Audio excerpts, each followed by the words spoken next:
All right. Hello, people of the internet. Hello, everyone. Good morning, good afternoon, good evening. You know the usual. I am back. I am playing some Dungeon Crawl Stone Soup. We're gonna continue with the character that I had yesterday. Um, Let me shield the stream where it's acceptable for me to do so. As usual. And yesterday I had to end the stream because my headset ran out of battery. I didn't charge it before streaming. I thought that it was fully charged, but apparently it was not. Which obviously was a bit of an annoyance, but now I made sure that it was fully charged. So we can go for as long as we need to finish this character. Um, Anyway, just to like quickly recap on whatever we were doing yesterday, the character is in a pretty good spot. Mm, it has crystal plate armor. It has the gauntlets of war. It has not precisely the best weapon, but it does have like a demon trident and a decent, highly enchanted halberd of protection. So obviously I can upgrade from both of them because I am a formicid. I can get a glaive. My preferred item in this situation would be the glaive of the guard or the Tank of order. I can use both of those extremely well, being a formicid. And having trained polearms already, but if I don't get either of those, I can win with what I already have. Hello, Monkings. Good to see you around. Thank you for stopping by.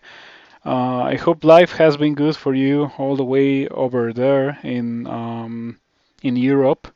You know, my mom has always wanted to visit Europe. She's never been able to, but that's like um, one of her dreams to eventually go to Europe.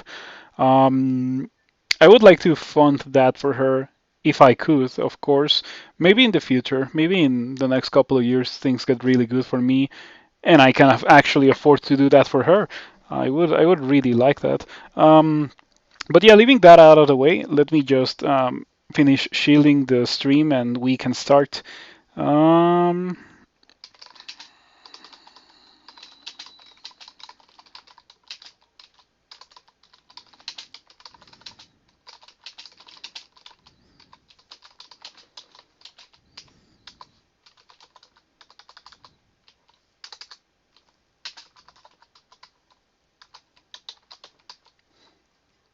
Yeah, there's like some things from Mexico that are like pretty good.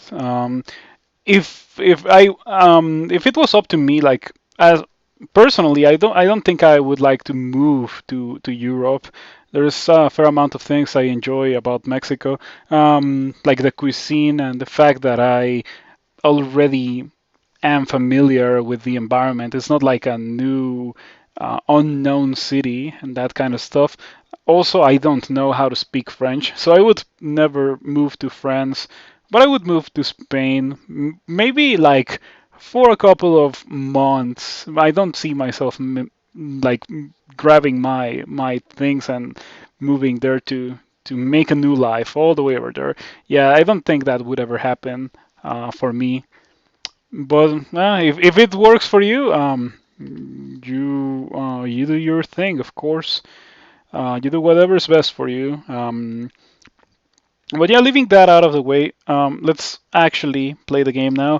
Let's get out of here. Let's do this. Let's transfer. Every now and then, whenever you transfer, you get nerfed super bad. I remember when Jin, when Jin just straight up, when it first released, it had better aptitudes for melee combat. So I upgraded, and my Jin got nerfed because the aptitudes were decreased, which obviously sucked, but not much that you can really do about that, other than not upgrade once you actually start your character. You can do that, but I don't know. I like to upgrade regardless. Sometimes, very rarely, you get buffed instead, which is pretty nice. But more often than not, it's like nerfs. But anyway, we have the character, and as you can see, like it's a pretty powerful character. 44 armor class when I have the protection buff. This is like mostly temporary, of course, because I am not going to be using protection for any significant amount of time. I am actually like looking forward to replace it with a glaive. Um, yeah, all the glaives that I found are pretty bad.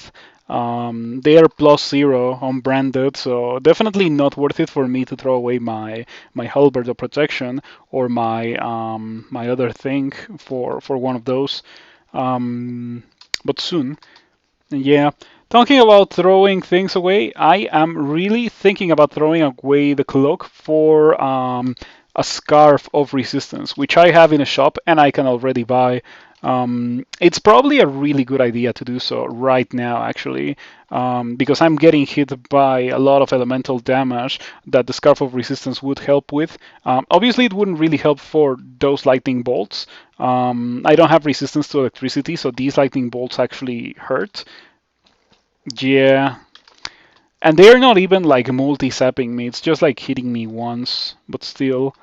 I'm gonna try to make it to the stairs so I can go out and buy the Scarf of Resistance. I wanted to go to the Vault in Elf 3 to maybe save money and not have to buy the Scarf of Resistance, but I think it's a better idea to just buy the thing already. It decreases my armor class by 4, but it gives me fire and cold resistance, and I also have the halberd, so it's not really that big of a deal to lose 4 armor class.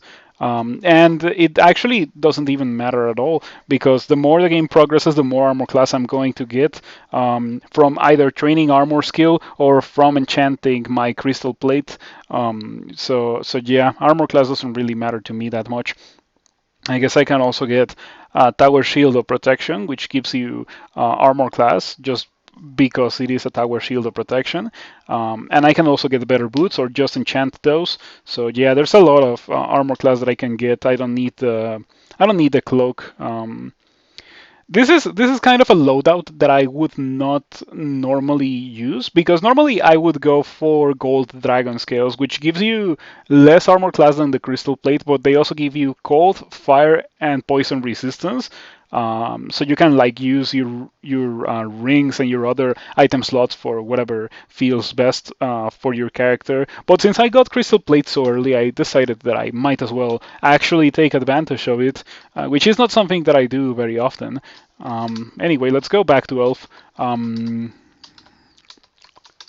Yeah, final floor of the Elven Halls. So you probably know already, but the Elven Halls has 3 floors, and the final floor has a vault full of very high level elves, but it also has a lot of loot. It doesn't have a rune, but it has pretty decent loot that you might want to make use of on your character. And yeah, those Freemancers really hurt. If you get multi-sapped by Lightning Bolt, that is quite painful indeed. Okay, so pretty much all of these, like this is the Bolt. There's gonna be a lot of high-level elves in there, and there's gonna be loot and high-level elves inside these 2 rooms that we have right here. So I don't know if I should do it just yet. I think actually let's go do the Hollow Blades. Let's see what we get from the Hollow Blades. The Hollow Blades is in Elf 2, right there. So we can just go here and open the door, and like wait for things to come out of there. So the way the Hollow Blades works is that it's full of dancing weapons. Some of them are like garbage, like this short sword of freezing. I am not going to use that. It's just there to like actually try to give you a hard time. There's also Blademasters, of course. This time the Blademaster or that Blademaster doesn't have anything interesting. Sometimes they can have quick blades, which are really, really good. Not for my character, however, but there's a fair amount of characters that actually do want to get some quick blades. Okay. You have a fair amount of willpower, so I wouldn't be able to banish you. Yeah, 12%. If I use vulnerability, I could, but I don't know if I care too much to do that. Maybe I do want to do it actually. Okay, I'm gonna give that a try just because I haven't done it before. Vulnerability and 58% chance to vanish. Let's go. Okay, one more time. Goodbye. So yeah, vulnerability into banishment is pretty nice. Um, it goes to show that like really every piece of consumable in this game has its use, no matter how like niche it is. And using vulnerability in general is something that I would consider to be very very niche, but very powerful as well in the correct situation. I'm not liking this situation, however. I like the halberd. I would use that over what I currently have. It seems that I have a message in tiles, and with my recently acquired ability to check that, let me take a look. And let's take a look. Oh, it's a bot. Okay, it doesn't matter. So we're taking a lot of damage here. I'm not liking this. I think I'm just gonna go for a shaft. Um,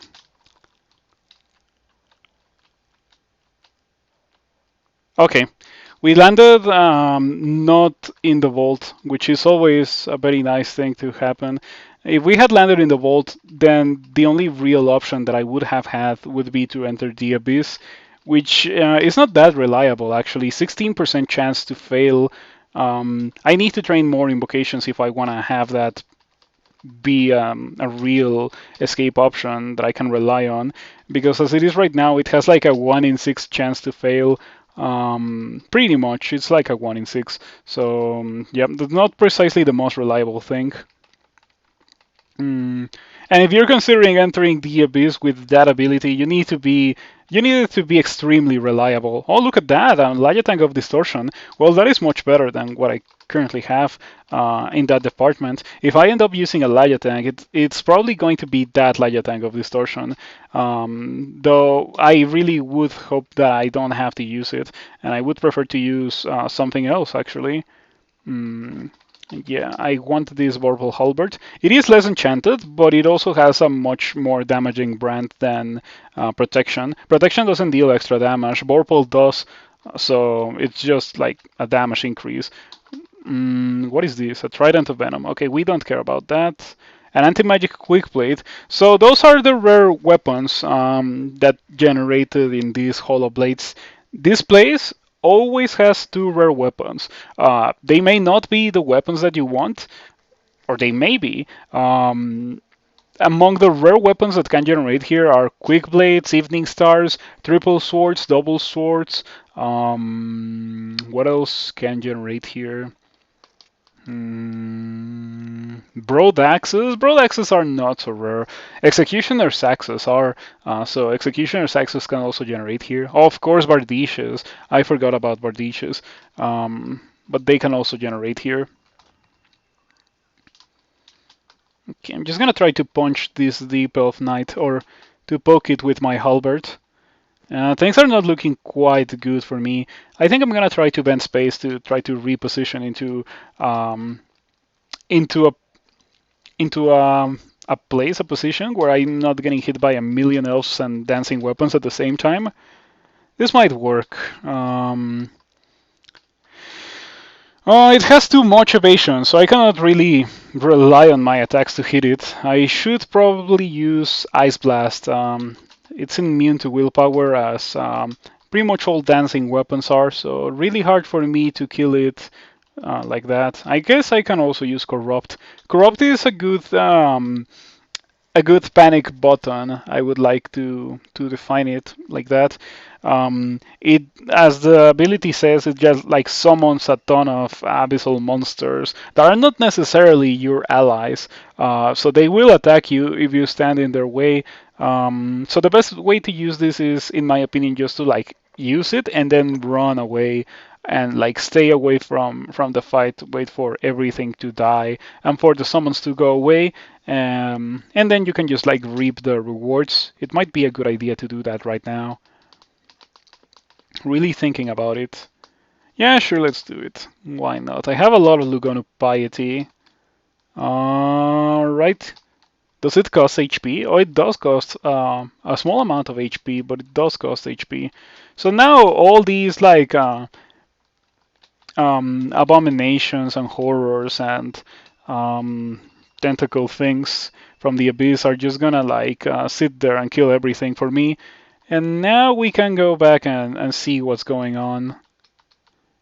Okay, yeah, all these dancing weapons are the ones that were actually chasing me around, but that's kind of what happens when you use Corrupt. You can only use it once per floor, so it's not really something that you can spam like Brothers in Arms. But on the other hand, it's also much more powerful than Brothers in Arms because it also like can modify the environment. Like you can see how there's like wall that was created and like some metal tiles were just like distorted, and like now I have like space and stuff. Corrupt is pretty good for destroying bolts because of that.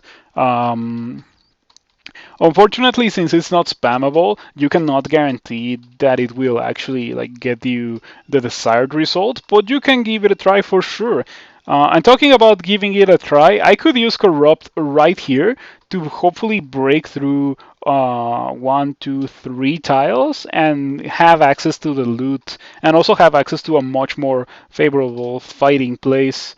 Or I guess I can even make it less than that because I am a formicid. I can dig for free, so I can just dig up until the point where we reach the stone and just like dig all the way over here. Actually, like this is something that I hadn't even thought of, but definitely a pretty good idea. I can just like corrupt here. Well, maybe not in this arena. Maybe I need to like make myself a bit more breathing room in case the corrupt goes not in my way. But yeah, now I think I can corrupt here. Okay, we did break the wall as I suspected that I would. Let's use bend space. Okay, pretty good blink. You hear the wailing of the damned. That is a message that I haven't heard before. I wonder what that message is. You hear the wailing of the damned. Hey, the wrong show. Welcome. Thank you for the raid.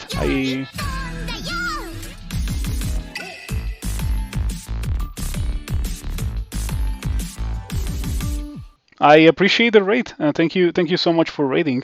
If you're coming from the wrong show, I am Nine Settler, and I pretty much only play Dungeon Crawl Stone Soup, though I'm trying to like branch out into more variety of games that I personally enjoy. No real cohesiveness. It's just like games that I like.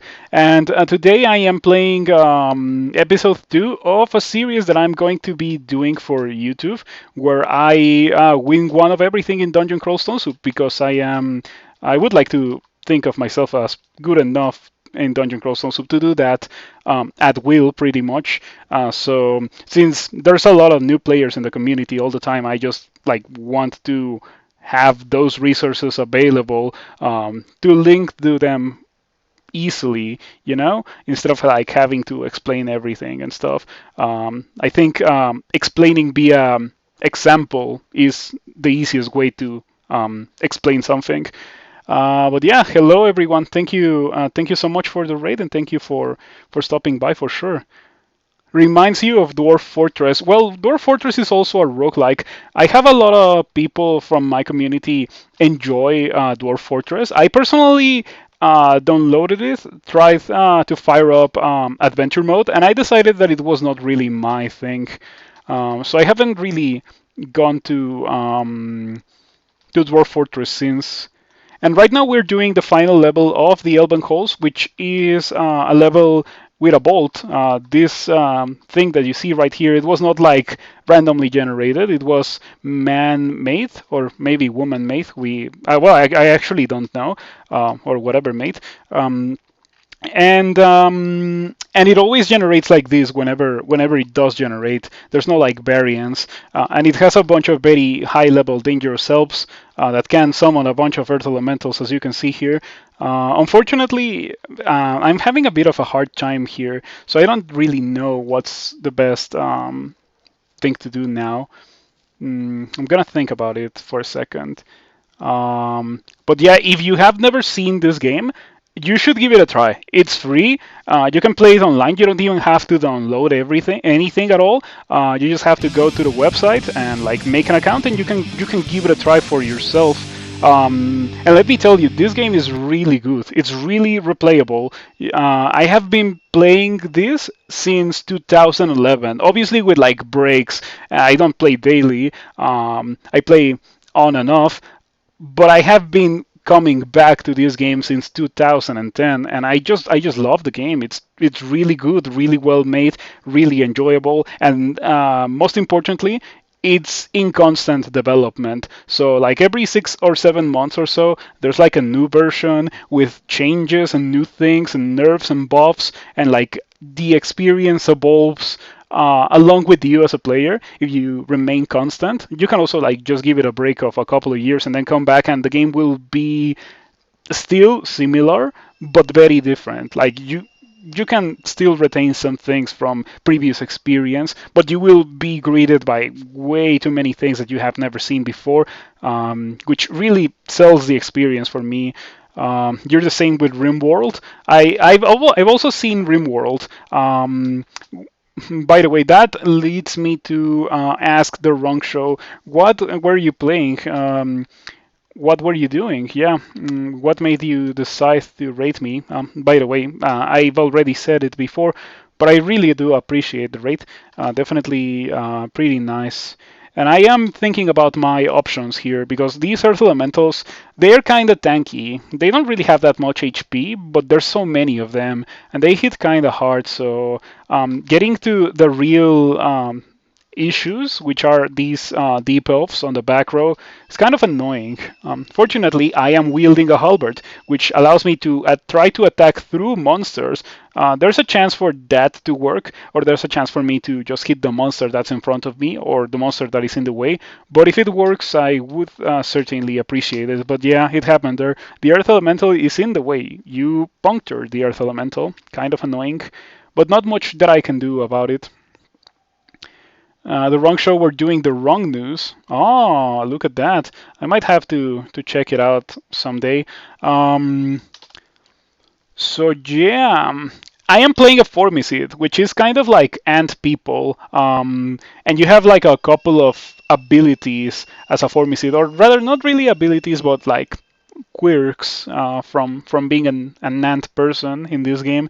As you can see, like there on the screen right now, you cannot be affected by a couple of effects. Some of them are good and some of them are bad. So it's kind of like balance like that. And you also have like a lot of unusual abilities as an ant person that other species in the game just straight up can't do. Like for example, because I am an ant person, I have 4 arms and I can use two-handed weapons, which is what I'm doing right now, alongside a shield. So yeah, that's pretty good, and that's like exclusive to Ant People. It's like a really enjoyable experience. You saw the underwater fire, and Godzilla came out of it. Oh yeah, I am from Mexico actually, so it was kind of a shame to see that the underwater fire was actually within Mexican waters. It was truly a shame. But hopefully they get that sorted out. Anyway, this deep earth elementalist turns walls, rock walls, into earth elementals. So the only real way for me to get rid of all these earth elementals is not really to kill them all, but to kill the summoner. In this game, whenever you kill a summoner, all the summons go away. But yeah, the issue is that there's so much spam here in the form of these earth elementals that the real dangers, which are these demonologists and death mages and sorcerers, are just like getting free turns to summon really nasty things like this ice fiend. This thing hurts, and it also has symbol of torment, which is a spell that mostly only monsters have access to that halves your HP. Like no matter how much HP you have, now you have half of it, and it affects everything on the screen, and you cannot dodge it, and you cannot really prevent it in any way other than other than killing the Ice Fiend or not being seen by the Ice Fiend. But unfortunately, due to the current situation, I cannot really do any of those things. So yeah, this is not looking good for me. Let's see here. I have entered the abyss as an ability. I am a worshipper of Lugonu, who is the god of the abyss. I started as an abyssal knight, and Lugonu gives you several abilities that normally you wouldn't have access to as a Formicid. Like Bend Space allows you to blink. Blinking is teleporting to a square that I can see on the screen right now. So if I was to blink, it's like a really low chance of me landing here, but a very high chance of me landing in any of these other squares that I can see. So right now it would be an okay defensive tool. I'm gonna think about that. But yeah, alongside that ability, there's many others, like Corrupt, which is funnily enough what I did right before the raid, so I cannot really showcase it. You can only do it once per floor, and since I already used it in this floor, I cannot really do it again. Um, so yeah, I think the correct thing to do is maybe to try to kill one of these elementalists, or the other one to be more precise, because I already killed one of them, and then like kind of make a run for it. Oh, nice! The demonologist just like stepped right next to me. That is excellent because now I can kill it and get rid of the Ice Fiend. Oh, never mind. Yeah, there's two of them, so I would have to kill this one because this Ice Fiend was summoned by this one, not this one. Good to know. This game is a roguelike, in case you haven't already realized. I'm pretty sure you know. Roguelikes are a game where if you die, your character is gone forever, and there's no bringing it back. The best that you can hope is that your future characters look kind of similar to the character that you killed. So there's kind of like inherently high stakes in the genre because of how it's made and like that part of the design philosophy, which is pretty fun. That definitely got me hooked when I started playing these 10 years ago. Yeah. I started with NetHack, and then I made the switch to Dungeon Crawl Stone Soup once NetHack got a bit too boring for me. But Dungeon Crawl Stone Soup has not gotten to that point. There's been like some times where I'm kind of burnt out of streaming Dungeon Crawl Stone Soup so much, but that is why I'm trying to branch out to variety. So yeah. Mm, I think I am going to use my Wand of Ice Blast to deal damage to all these helps. It's going to hit me as well, but I have cold resistance and I have good armor class, so it deals very little damage. Oh wow, this guy is like loaded. Look at that. Look at that gear. Oh, it has a plate of willpower as well. That's pretty nice. We can do it again, since we are not really taking a lot of damage from that. I think that is a pretty good. No, no, no. I don't want to aim it like that. Um, let's see here. Yeah, I want to aim it like this. I want to hit like all of these helps. By the way, I apologize for that sound, but it's a bit outside of my control. I cannot really do anything about it, so I just have to deal with it. Um, okay. Okay, I got hit for 30 by Bolt of Cold. This Blizzard Demon was summoned by the Demonologist all the way over there, so I kind of have to kill the Demonologist as soon as possible. And what you're currently seeing is like a weird way to do this part of the game. That, by the way, is entirely optional. You can just like choose not to come here. But I decided to do so because I want loot and gear and stuff like that. Um, so yeah, that was a kind of a close call. It actually got kind of nasty at the end. I took a lot of damage from that death mage, but it seems to be fine now. Mm, Okay, so this thing is a Deep Elf Annihilator, which deals a lot of damage with its spells. And one of the spells it has is Lightning Bolt, which bounces off of walls. It's one of the few spells that do that. So what I'm doing here is like making sure that it won't bounce. Um, and now that that is done, I think I can break line of sight and read a Scroll of Silence because I am. No, I'm not so low on HP. I think I can deal with this guy. Yeah, I also only have one Scroll of Silence, so I'm not gonna do it. Instead of that, heal wounds. Um, I can. Yeah, I'm gonna do something slightly fancy. Scroll vulnerability to reduce its willpower, and now we can try to banish it, which is sending it to Lugonu's realm of the abyss. Um, and if we go to the abyss, we might encounter that same Deep Elf Annihilator. Um, but hopefully, if we have to go to the abyss for one reason or another, we will be powerful enough to not have to worry about encountering that particular Deep Elf Annihilator. Um, so yeah, Lugonu is pretty fun. Lugonu really offers you a lot of things that other gods in this game won't offer you. There's a lot of variety in this game. Like it's actually insane the amount of variety that Kroll has to offer. Mm, okay, that went okay. I'm always like worried when it comes to annihilators because they can deal so much damage so fast. Theoretically, there's some other elves here that are more dangerous than the annihilators. Like for example, the demonologists with their summon spam and stuff like that, or the sorcerers with the damnation, and they can also banish. But the demonologists are pretty much the only ones that can really make you explode like out of nowhere. Um, yeah, you can be at full HP and then 2 turns later in line of sight of a demonologist, you might be at like 10 HP because of how much damage they can actually do. It's insane. Um, but fortunately, that hasn't happened, so we're fine. We have a shapeshifter, so it's turning into a random monsters. It cannot really control its form, but it can. Well, the monsters that it turns into depend on the monster's level, the monster's hit dice. So if it's a high level monster, it will turn into more dangerous monsters.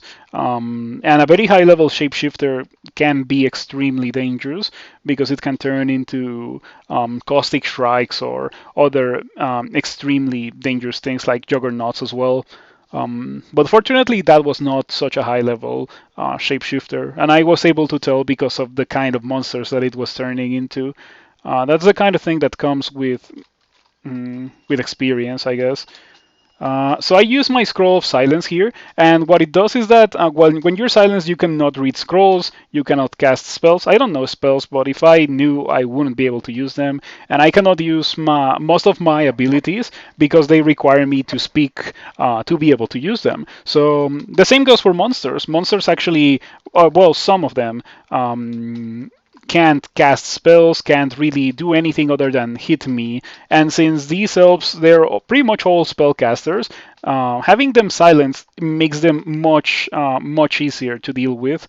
But unfortunately, my silence is actually running out. Like, it starts in a radius like 4 or something, and it becomes smaller and smaller up until the point where only I am silenced, which we are in that point right now.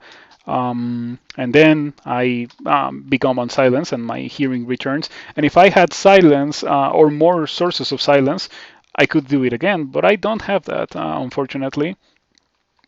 Um, okay. And yeah, oh, that's a manual shields. I could use that. Yeah, I could certainly give that some use. I already have enough training in shields to be able to use my tower shield without any penalties. But if I train the skill more, I get more shield stat, which allows me to block more. It just gives me a better chance to block things, which can be pretty good. I might do it. Um, what did we fail to pick up? A scroll of acquirement. Let's check that out. The globes are good, but I have some of the best globes that can possibly generate in this game. I might not get those globes. I have the Gauntlets of War, which are over enchanted globes. Normally you can enchant them to +2. These are +3. And I cannot enchant them any further because they are an artifact. And they also have 5 slaying, which means that my attacks can deal up to 5 more damage, which is obviously a really, really good thing to have. Um, so yeah, that went okay. I might go back to shield soon. I probably should do it right now. Yeah, I'm gonna do it right now, just because it's thanks to the manual. It's much cheaper for me to train that. So yeah, that went okay. Now it's time for me to do something else in this game. In order to win this game, you need to get 3 runes. Um, you can get runes from certain specific places. And then you go to the final level of the depths, and there is a portal to the realm of Sot that you can only enter if you have at least 3 runes. You can get up to 15, but normally you get 3, and then you just like do the final dungeon and win the game. Get the thing that you came into the dungeon to get, and then get out, and that's how you win in this game. So yeah, we're probably gonna be doing some of that right now. So yeah, where should I go where should I go now? What's my next option? Um, I can go to Swamp. Yeah, the thing is that Swamp has a lot of Hydras, and since I am using a Halberd, my melee attacks chop off Hydra heads. I can always switch to the Demon Trident, but it is certainly kind of annoying, and I would definitely like to have a better weapon. Maybe I already have access to one, and I haven't noticed. A Glaive of Freezing. Hmm. Well, that is pretty good. It deals a fair amount of damage. I could enchant that to +9 and just win with that, but hopefully I get something better. Um, yeah, I would also need to train more polearms to be able to use it properly. That is because right now I have 16, so I would not be swinging it as fast as I am currently swinging my halberd. This game has like a fair amount of depth to the skilling that you have and stuff like that. I really, really do enjoy it, and I recommend you all to give it a try if you have never done so. Um, you know what? I should keep the Ring of Poison Resistance around. Mm, okay. Yeah, we are ready to go to Swamp, I think.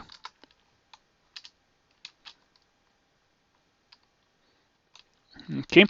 Something that I can do as a Formicid is that I can just like dig down, because as I can dig through walls, I can also dig down and just like skip these levels. It can be kind of dangerous because then I have to like find how to go upstairs. Or I can just get shafted by the game. The game can also do that to you sometimes. There's traps and stuff, and you can hit the traps, and then you can get negatively affected by them, of course. Um, so there's a couple of very different monsters compared to what I was fighting before. Like these ghouls are very, very, very tanky. Like 147 HP is quite a lot compared to what I was seeing in Elf. But they don't really pose that much of a threat because they don't have any spells. They don't summon anything. They just are tanky and hit very hard. You threw away your last game to Ice Cave Simulacrum. That sucks. Yeah, do not underestimate anything that can hit you to deal cold damage specifically, because cold damage is messed up. It's just way too much damage. um, so yeah, how much willpower do you have? Maybe I can try to banish you or you. Or maybe I could read vulnerability. Yeah, I'm gonna do that. Goodbye and goodbye. All right. pretty good. Those scrolls of vulnerability, I don't use them that much normally, but with Lugonu they are so good. They're definitely a top tier consumable if you're going with Lugonu. So what they do is that they reduce the willpower of things, and when things have less willpower, they are more likely to be affected by hexes and other bad things that you are trying to do to them, or that they are trying to do to you. Um, so yeah, having vulnerability if you're using hexes is pretty nice.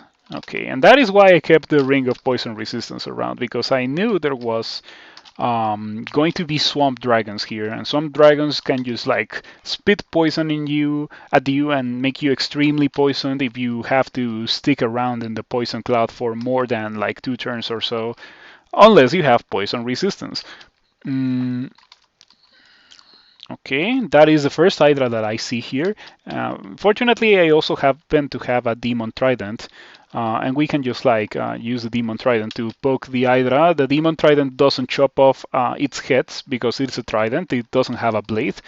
Well, I guess it has like pokey things, but you don't like swing it like you would a halberd. So it doesn't chop off Hydra heads while the halberd does, which means that the Hydra gets healed and now it has extra heads, you know. The traditional Hydra stuff, what they do in pretty much all media where they are present. So yeah, best not to attack them with a bladed weapon unless it happens to be a weapon of flaming. If it's a weapon of flaming, you can go to town against the Hydra and it won't be growing any new heads whenever you chop them off. Mm, So yeah, I'm only able to use this halberd because I am a Formicid. Otherwise, I would be stuck with the Demon Trident, which is not necessarily bad. A Demon Trident is a perfectly respectable endgame weapon. But on the other hand, I am a Formicid and I have the ability to wield two-handed weapons, so might as well take advantage of it. Here we have Nikola. Nikola is a unique. So a unique is a monster that only generates once in any given playthrough, if it happens to generate at all. And as you can see, Nikola is even tankier than the ghoul that we saw before, and it has very nasty electricity spells that you can't see, actually. That's kind of annoying. Um, but yeah, we have Chain Lightning, we have Lightning Bolt, and we have Blink. Um, from these, the most dangerous one is Lightning Bolt, or Chain Lightning rather. Chain Lightning is actually a level 9 player spell. Very high level, very powerful. It deals a lot of damage, and it partially bypasses resistance to electricity, which would be even more threatening if I had resistance to electricity. So because I don't have any, this thing is like top priority to disable as soon as possible. And we are going to use File of Lots. And now Nikola cannot cast spells because he is waterlogged. That's the effect that Waterlock has. You use it against monsters that needs to breathe, and it prevents them from casting spells for a couple of turns, which makes them significantly safer to fight against. Chain Lightning used to be level 8, and it also used to be pretty bad, but it was changed into being level 9 now, and now it's actually pretty good. I didn't used to like the old Chain Lightning, but the new Chain Lightning seems pretty alluring. The way it works is that it 100% hits the thing that's closest to you, and then like the lightning bolts spread out from that position. Hmm. Okay, so I got a Cloak of Willpower, which I can theoretically use instead of a Scarf of Resistance, which opens up a ring slot that I could then put a Ring of Fire and Cold Resistance on if I find one of those, um, which would end up giving me more armor class than what I currently have. So yeah, it was a nice find, but I still need something else to be able to truly take advantage of that. Yeah, I actually played like 2 weeks ago. I played a demigod elementalist. Um, I wanted to go for Chain Lightning, but I didn't quite get it, even though I did 15 runes, because at the end of the day, level 9 dual school spell with demigod aptitudes, kinda hard to really get. I did get Stormform, however, and Stormform is extremely fun. You should give Stormform a try if you have the chance. It's really only great if you have a lot of spell power, but if you have a lot of spell power, it's super good. Like, it's so much better than Dragon Form after like 70% spell power. But if you cannot get to that point, you should stick with Dragon Form because Dragon Form is amazing anyway. Okay, we're gonna poke this Hydra. Better than statue? Yes, better than statue. It melts all your gear, but it gives you defenses. Like it doesn't give you that much armor class as a statue form does, but it gives you resistance to electricity. It gives you a lot of evasion, much more than statue form. Not that statue form gives you any actually.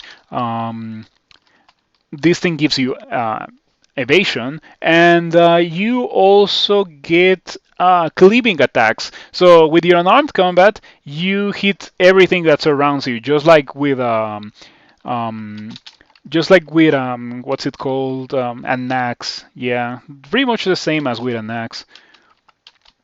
Mm. So yeah, and also you have electricity melee, and you have a lot of base damage. But the base damage also increases with willpower, or not with willpower, but with spell power. Yeah, it increases with spell power, so you need a lot of spell power to really make it good. It's more of a transmuter spell than an elementalist spell because it is an unarmed combat spell. Like you're not gonna be able to wield weapons when you are in storm form. In that regard, a statue form is definitely much more of a defensive spell. With statue form, you can kind of do whatever you were doing before casting it. You're just gonna be doing it slowly and much more safely probably if you don't really care about the slow, but you care about not exploding in like 2 attacks. Um, so yeah, I wouldn't say that statue form and storm form are like mutually exclusive. I would even go as far as to say that statue form and storm form do not really share the same niche. They're spells that two different kinds of characters want. So they are not really competing with each other. And actually, my recent character with Stormform also had Statue Form. But Stormform does compete with Dragon Form. If you happen to have Stormform, you don't really have a reason to go into Dragon Form because Stormform kind of deals as much damage without nuking your resistances, and well, it kind of nukes your resistances because it melts your whole loadout, but it doesn't nuke your defenses. It also doesn't give you any more HP than what you currently have, but you don't really need more HP when you actually have like 25 armor class and like 40 evasion. That's pretty good. Um, you wonder how Stormform Cleave works with Manifold Assault? It doesn't really work. Yeah, it doesn't really work like that. Same goes for Access and Manifold Assault. They don't really work that well, but it's still Manifold Assault with like a melee attack that hits extremely hard. So I can definitely recommend it. And while I was talking about that, we were done with Swamp. This time it was very easy and very painless. Sometimes Swamp gets nasty, but this time it didn't really happen.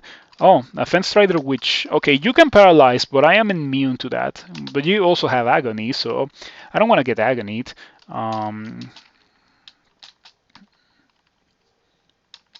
Okay, let's step away from that because that hurts a lot. Alright. Lucky me, I was able to get rid of that Fence Strider Witch before it actually got nasty. Um, so yeah, I don't even need to explore the rest of this because I already got the rune.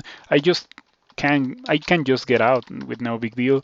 And now I guess I can go do bolts. Bolts 1 through 4 is something that I like to do every game unless I am specifically trying not to do it. But this is not that kind of game. I'm going for a very vanilla experience. Um, like how a new player would play a game without actually, like making the mistakes that a new player would normally do. Um, so yeah, it's going fine. Let me tell you, it's going pretty good. Much better than the troll. Actually, the troll had a very hard time in the early game. The troll is the character that I did last week. I'm doing one character per week to avoid burnout. So last week it was a troll. I haven't uploaded it to YouTube yet, but I will do so very soon.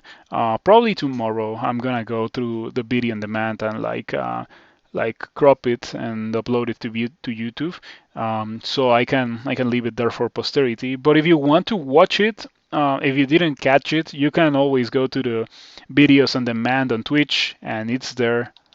Let's get some strength. And yeah, the troll had a much harder mid game. This character is having a blast in the mid game. Which is not normally the Formicid experience because in bolts, like everything is made out of stone or steel or metal later on, or if you get unlucky, crystal, and you cannot dig through those as a Formicid. Yeah, you can dig through that. The game even tells you directly you can't dig through that. So there's no like taking advantage of the free digging that you have as a Formicid to make yourself some corridors, which is unfortunate. Oh, I already ran out of manual. Time to turn that off. And I guess it might not be a terrible idea to get the glaive, but I can also get more dodging and more armor. No, I'm not gonna get more dodging because I don't have a lot of dexterity. You need dexterity for dodging to be good, and I don't really want to increase that. I like my strength because the strength increases melee damage, and it turns out that having melee damage is pretty good. Um, so yeah, so far it's going pretty well. Um, there's one thing that I would like to have, and that is more scrolls of enchant armor. Right now I'm running around with +3 crystal plates, which is excellent, but it can be much more enchanted. It can go all the way to +14. That is 1 4 +14. It's crazy how much you can enchant crystal plate. But obviously, I need scrolls to be able to enchant it that highly, and I haven't really gotten a lot of them, as you can see. I think I bought it as a +1 crystal plate, and now it's like +3.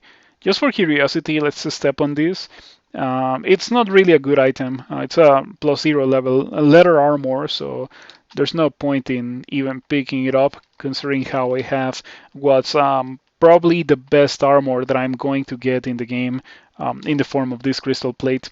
It's extremely unlikely that I find anything that's better than it. So yeah, so far so good. So far so good indeed.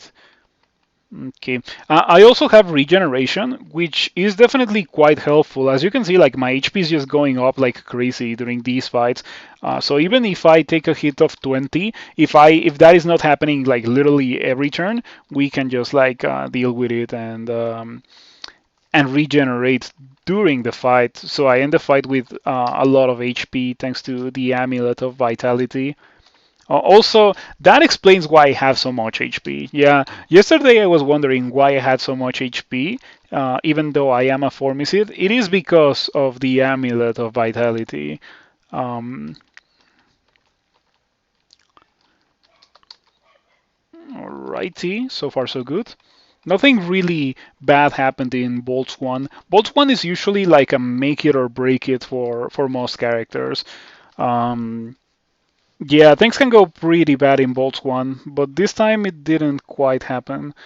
I'm thinking that I should drop these boomerangs. Actually drop and disable auto pickup for them. I'm thinking that I'm not gonna use them for the rest of this playthrough. This is not really a throwing character. Mm. So yeah, I'm still on the lookout for a better weapon as well. Okay, I still have that glaive of freezing. I might pick it up and use it soon. I'm thinking that maybe I should turn off polearms Actually, if I'm not gonna be using the glaive immediately, might as well train the thing that I am going to be using immediately. That's kind of my philosophy when it comes to skilling in this game. I try to go for the thing that I'm actually using instead of the thing that I might use later down the line. Okay, that is an enormous slime creature. We're gonna try to charm it. If we can charm that thing, it can just like kill everything for me. Okay, and we get the charm first try. It proceeds to immediately unmelt, um, and it's not really doing a lot, unfortunately. Maybe we can have it kill or melt and kill that guy. It doesn't really matter. Yeah, when it comes to slime creatures, whenever they merge into like very large slime creatures or more, you should probably try to disable them with hexes. Or I guess in my particular case, since I am a Lugonu worshipper, I can afford to banish them, which is something that I've done before in this playthrough. Not today, but I did it yesterday a couple of times. And definitely a resource that you should keep in mind. Ooh, I want of acid. I want that. I'm not gonna be using these or these. Really thinking about dropping the poison resistance as well. We are probably not going to be using that anymore. Oh, I got a second scroll of acquirement. I am going to read that soon, as soon as I kill this guy. Okay. Um, I'm gonna get the money. Yeah, the ring is irrelevant, the staff is irrelevant, the gloves are nice, but I already have something that's so much better. So the only real option is the gold. And let's read the other one. Manual of dodging. I am going to get that. Yeah, let's train some dodging then. Up until the point where the manual runs out. Once it runs out, I'm probably gonna turn off dodging. Okay. Slime creatures. That's a titanic slime creature. Let's try to charm it. For some reason, I train what's it called? I train these things to like 10. I train evocations to 10. I'm gonna tell it to retreat in that direction, and I'm just gonna like close the door and leave it alone. I train evocations to like 10, and it always has like a 55% chance to work against the slime creatures, but for some reason it works every time. I'm like it's been happening so consistently that I'm starting to think that it's actually like bugged and it doesn't really check slime creature willpower specifically. It might work every time. Um, but who knows? Maybe I've just gotten extremely lucky across multiple playthroughs. Like pretty much every time I try to charm a slime creature, it works the first attempt. It's insane. But yeah, it might just be me. Um, Funny thing is that that doesn't happen with other monsters. Like I try to charm other monsters with the same chances to charm, and it takes like 5 or even more attempts than that. You will probably see it in SOT later today when I try to charm what's it called? This thing, a death cough. Yeah, they're also going to have around 55% chance to charm them, and it's not gonna be a first try success. You need a door shield. Defeats half the enemies in the game. Yeah. Oh, we got the Desolation Assault. If you're following the series, the last time with the troll, I also got the Desolation Assault, and I decided to completely ignore it. And this character is definitely not going to be the exception. Hello, Wolioto. Thank you for following. I hope you enjoy the content. And if you have never played Dungeon Crawl Stone Soup, you definitely should consider giving it a try because it's a pretty great game and it makes me pretty happy. And I would like others to be as happy as I am with the game. You love this game? Hey, that's nice to hear. I also love this game. So anyway, as I was saying, I, as a rule, do not do the Desolation Assault. I just pretend that it doesn't exist. Theoretically, you can get pretty good loot from it. In practice, you are going to get killed if you go in. So I just don't do it at all. Like, my character is experience level 21, almost 22, and it has like a sick loadout. And I still think that I'm gonna get destroyed if I go in. Yeah, that's the portal. the Ruined Gateway. But I'm not even gonna bother. There's no point. Um, we have a glowing demon blade. It's a demon blade of draining. Not the first one that I have found this game actually. That's the second demon blade that I've gotten. But I don't really care about them. I am going for polearms, and it's a one-handed weapon, and I am a formicid. It's kind of a blasphemy to not use a two-handed weapon as a formicid. For content. No, don't do it for content. I would rather streak for content because actually this account has one game and one win, so it currently has a 100% win rate. And it's going pretty well. Like, this might become a second win in a row for this account. So imagine if I got 2 wins in a row in 2 games. That's a 100% win rate still, but it's much more valuable because I played 2 games instead of just like trying to get a 100% win rate with one game until it actually happened. So yeah, and I'm gonna try my best to play as safe as possible with this character and not like take unnecessary risks. Like going into the Desolation of Saltis, I really do think that there's not a single character where going into the Desolation of Saltis is a good idea because of how really dangerous it is. Like look at what I'm currently doing. Like all these guys are like running at me and trying to kill me, and I'm just like murdering them, and I'm barely taking any damage. And I still think that the Desolation Assault is that dangerous. You play in Terminal, but because you're used to NetHack, but NetHack feels strange in the latest updates. I also started with NetHack. I found out roguelikes 10 years ago, well, more like 11 years ago at this point, with NetHack. So I started with NetHack, and then I played online, and I got a fair amount of wins online. But then I got bored of NetHack, and I went to Dungeon Crawl Stone Soup because a member of the community from NetHack also made the switch and was like, "Oh, you should try Crawl because it's so cool." So I tried it, and I was not very convinced by it in the start. But eventually I went back and I started to have a pretty good time with Crawl. And now, 10 years later, here we are. I am streaming Crawl for an audience, and I even have people like donate and subscribe, and yeah, so I decided to like give back to the Crawl community a bit and like try to help new players by doing this series.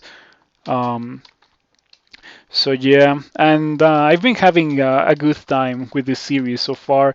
I know it's only been like 2 characters, but the 2 characters that I have played have been pretty decent characters. But I guess that's kind of the experience when you have a new account and you don't want to repeat characters. You're gonna start with the easy ones, and then you're gonna go to the less easy ones, and then you're gonna go to the ones that are actually like pretty miserable to play, like Deep Elf or Cat or Mummy. Mummy is pretty bad, believe it or not.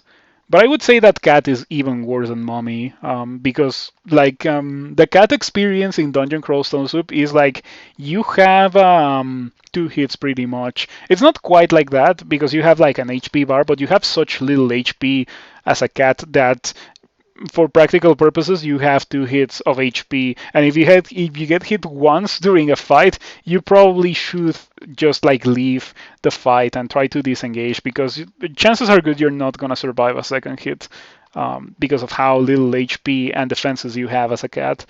Definitely not fun. The last time I played a cat, it took me 10 hours to win a 3-rune game when my average is like between 4 and 5 hours on an easy character. So yeah, it's not a pleasant experience to play a cat. Pure Conjure fights well in Desolation Assault. I don't know if I agree with Dan, as is tradition with your takes on the game, Alexander. Um, because Pure Conjure is probably gonna make a lot of noise because conjurations are kind of like noisy like that. Well, I guess it depends on which ones you're actually using, right? Um, but like Orb of Destruction, the kind of things that you would like actually want to use at the point in the game where you have access to the Desolation Assault are relatively noisy, and that is only conjurations. If you're going and doing like conjurations fire stuff, like fireball and stuff, that is even more noisy. So yeah, noise equals monsters in the Desolation Assault. So you're probably gonna be like constantly harassed in there and like never have a chance to rest. It's just like, in my opinion, something that I just don't like to do at all because I feel like it's unnecessarily dangerous, and you get like loot for doing it. It's like loot is whatever. You can win. Like what I currently have, exactly as it is, I could win the game with it. Maybe like enchant the halberd or enchant the glaive that I have on the floor, but I don't need anything else. Going in is just like risking what already is like an excellent character for just a chance of having something better. It's not even a guarantee of having something better, it's a chance, and I just don't need to do that. And that is why I skipped the Desolation Assault with this character. And yeah, I didn't comment on it, but I also play console. You can see right there in the corner, in the right corner, that is what I see when I play this game. But since most people play tiles, I just like expectate my own game in tiles, and that's how people can enjoy like whatever they want with my stream. If you watch tiles, you can take a look at the tiles. If you like the console, you can take a look at the console, and everything works for everyone. Um, so yeah, there is a bazaar here. It's not temporary, so I could go in whenever I want. On the other hand, I think I want to go in right now. Maybe let's do the rest of balls because I think I got shafted, um, and I didn't do all of it. So let's just like finish this. Maybe try to get some more money, and we can come back to that bazaar. Having a bazaar generate that doesn't go away like a permanent bazaar is pretty nice. You can still only go in once, but you can like take your sweet time. You can even come back at the end of the game once you have like 7,000 gold or whatever, and just like spend it all on the bazaar. Or on the other hand, you might have a very bad bazaar with like nothing, or maybe it has like an item that would have been useful when you found the bazaar, but not later on. So it's kind of like you have to make that decision with that in mind. Like, do I want to go immediately and risk not being able to afford really powerful items, or do I want to go in later and risk just like having items that would have been good for me earlier on and that I could have afforded earlier on, but now they don't really do that much to me. What do you think of Cataclysm? Never played it. I've heard of it, but I've never played it. Um, I've actually never even seen playthroughs of or gameplay of it, but I certainly know about it. I remember some members of the community were like making the switch to Cataclysm when I was just starting to really get into Dungeon Crawl Stone Soup way back in 2011. But I've never tried it myself, so I cannot really give you an opinion. Battle Sphere plus Searing Ray or even Magic Dart. I don't know. I still think that I don't wanna do it on any one character for the reasons that I've already mentioned. And leaving that aside, like I can't even do those things as a formicid, so yeah, it's okay. So anyway, we have almost 4,000 gold. Let's go into that bazaar. Let's see if we can get that weapon upgrade or scrolls of enchant armor. All those things that I want to get with my character. So I dropped all my scrolls because I want to make room for theoretical large amounts of loot that I would like to buy from this bazaar. You never know, and it's free to like just do that. It doesn't really cost you a lot unless you forget to pick up your scrolls and then you go out of the bazaar and move on with your life, and then you're like, oh no, where are my scrolls? That can be kind of bad, but you can always like keep it in mind that you have to pick them up once you get out of here. Unfortunately, nothing here is like there's actually zero items that I would like to buy, believe it or not. Yeah, there's nothing that I want to buy. If I wanted to use a crossbow, I think I have a highly enchanted arbalest already outside. And yeah, like there's actually nothing for me. Funnily enough, there's not even like a pole arm that I would like to buy. There's a halberd, but it's just like a +0 halberd, like a plain halberd. What I currently have is much better. So that was definitely disappointing, but it is what it is. And such is the experience of bolts, or the experience of going into a bazaar, I should say. Sometimes you get pretty good things, but more often than not, you don't get anything. Mm, so we are going to go to. I have two options. I can do the slime pits, or I can do depths. The slime pits. It's kind of damaging, but I could do it. The thing is that it checks resistance to corrosion. There's a lot of monsters there that deal corrosion damage. My only source of it, well, actually, I have a pretty good source of it. That ring of resistance to corrosion could be nice. So I'm probably going to use that one. So back to Elf we go to pick that up. And now we are going to go to slime. Wait, actually, before I commit to doing slime. Now, I think I do have what it takes to do slime. I have Torment, Emulation, Tin of Tremor Stones, Lightning Rod as well. I have ways to deal damage to many monsters at the same time, and I have Torment Immolation, which is my go-to strategy for the Royal Jelly.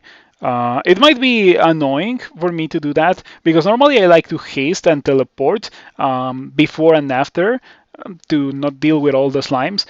And as a 4 civil, I cannot do either of those things, but I guess I can blink myself with Lugonu, and I can also banish myself if the need arises. So let's go do that. Cataclysm is too different. It's open-ended and sandboxy. Won't replace NetHacker Crawl, but it's kind of fun. Yeah, I've heard that it's not particularly similar to these games, but it also like features permanent death and like turn-based gameplay and stuff. But it's not like you go into a dungeon and like kill things and get weapons and upgrades and stuff. You can kind of like just make your own lair or something and just like chill and try to not get killed by zombies or whatever. I think that's kind of how Cataclysm is. But yet again, I have to mention that I've never played it or seen gameplay of it. That's just like what I've heard from people that have actually done those things. So yeah, let's go to slime. Okay, we have one issue with slime, and that it would be that I don't have a way to kill shining eyes from outside the screen, or from outside my melee range, I mean. So they might be annoying, but we shall see what happens. I think I can lose the evasion, to be completely honest. And I think I can also turn off the evasion.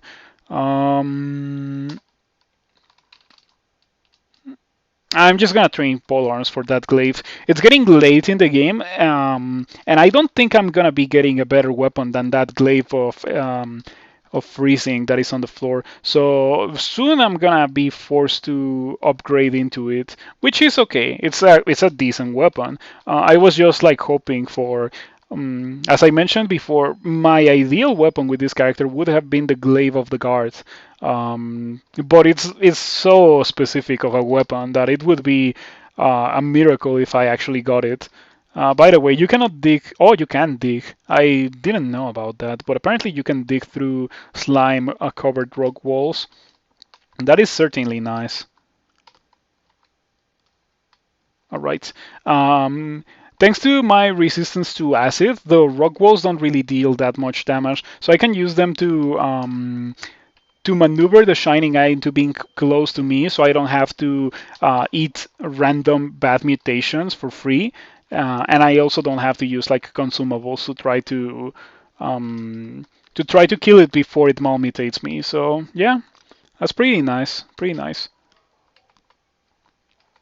Okay, I got 8 corrosion already, so and there were so many monsters down there that I think it's not a terrible idea to just go upstairs there.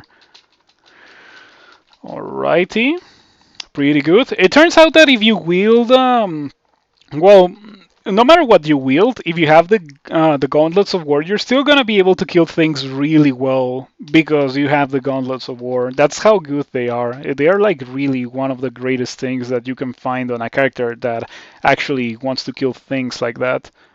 All right, so far so good. By the way, if you're looking at the console window, which is something that I don't have to mention a lot because most of my viewers look at the tiles, but if you're looking at the console window, you're probably going to see some glyphs and you're going to be wondering, what is that? Like, this is a shining eye. I have a setting in my RC file. Well, I actually have a lot of settings that change the glyphs of the monsters to make them look how I want them to look. And for some monsters, like Shining Eyes, I have them with that glyph to make it immediately obvious to the naked eye, like without having to take a closer look at the situation. That is like a really dangerous monster that needs to be removed immediately, pretty much.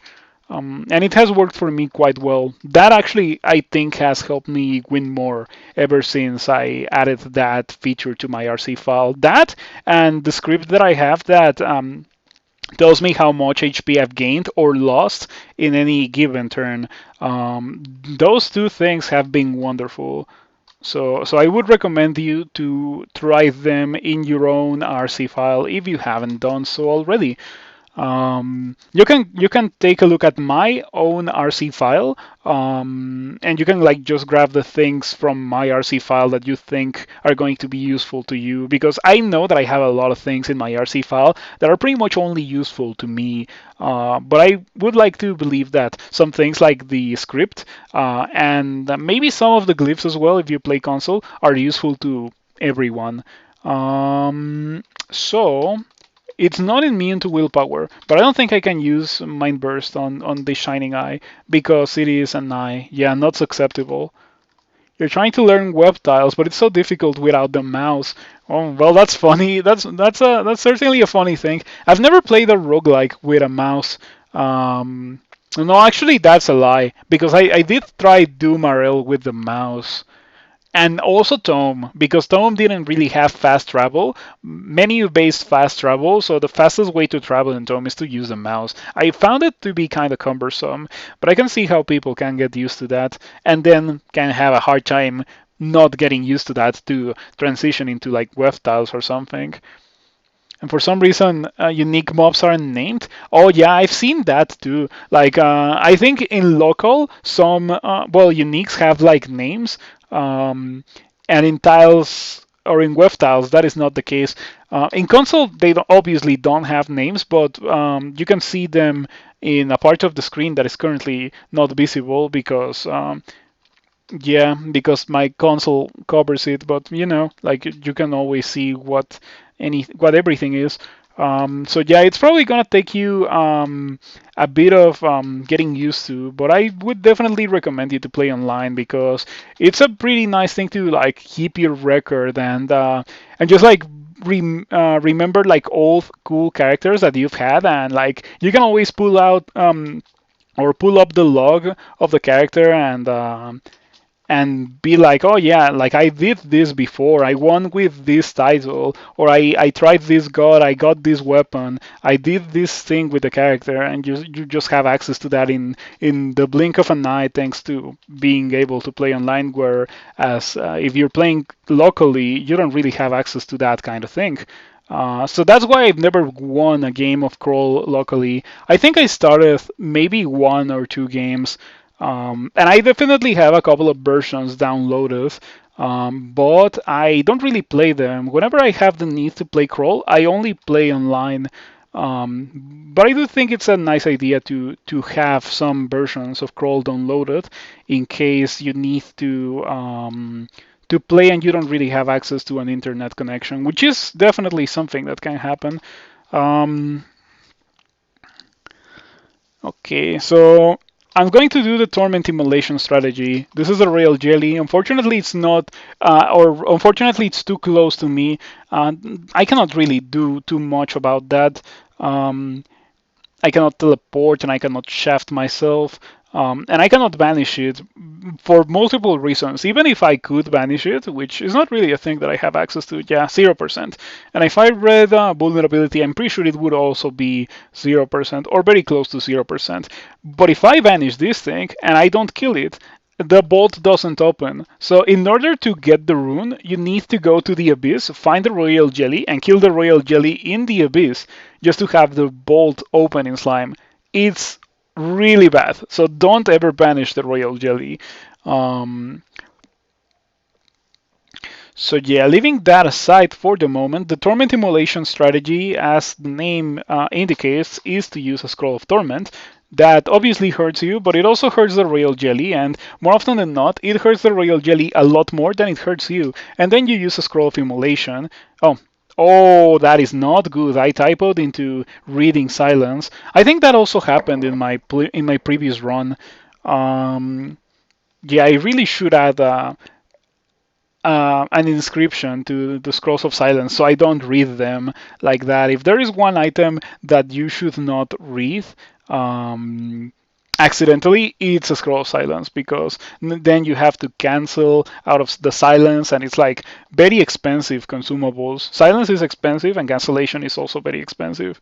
But anyway, I lost a couple of turns, but we're gonna do immolation and we are going to do Tin of Tremor Stones. That causes some explosions, and since these things don't have a lot of willpower or a lot of armor class, they usually get destroyed by Tin of Tremor Stones. Yeah, look at this acid bluff.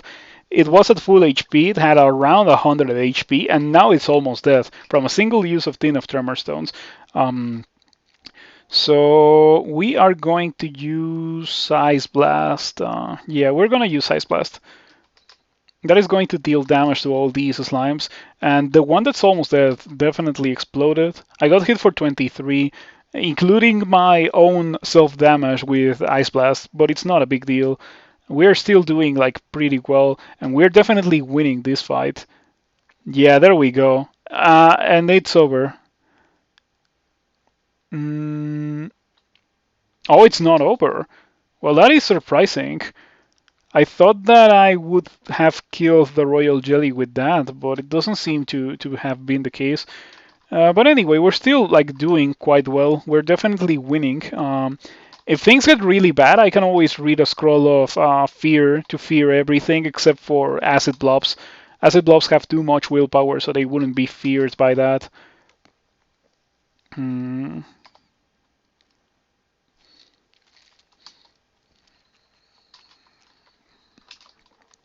But anyway, the point of the Torment Immolation strategy is to make the explosions like kill a lot of things for you, and then you can just like finish off with your melee. I shouldn't have done that because everything here resists acid.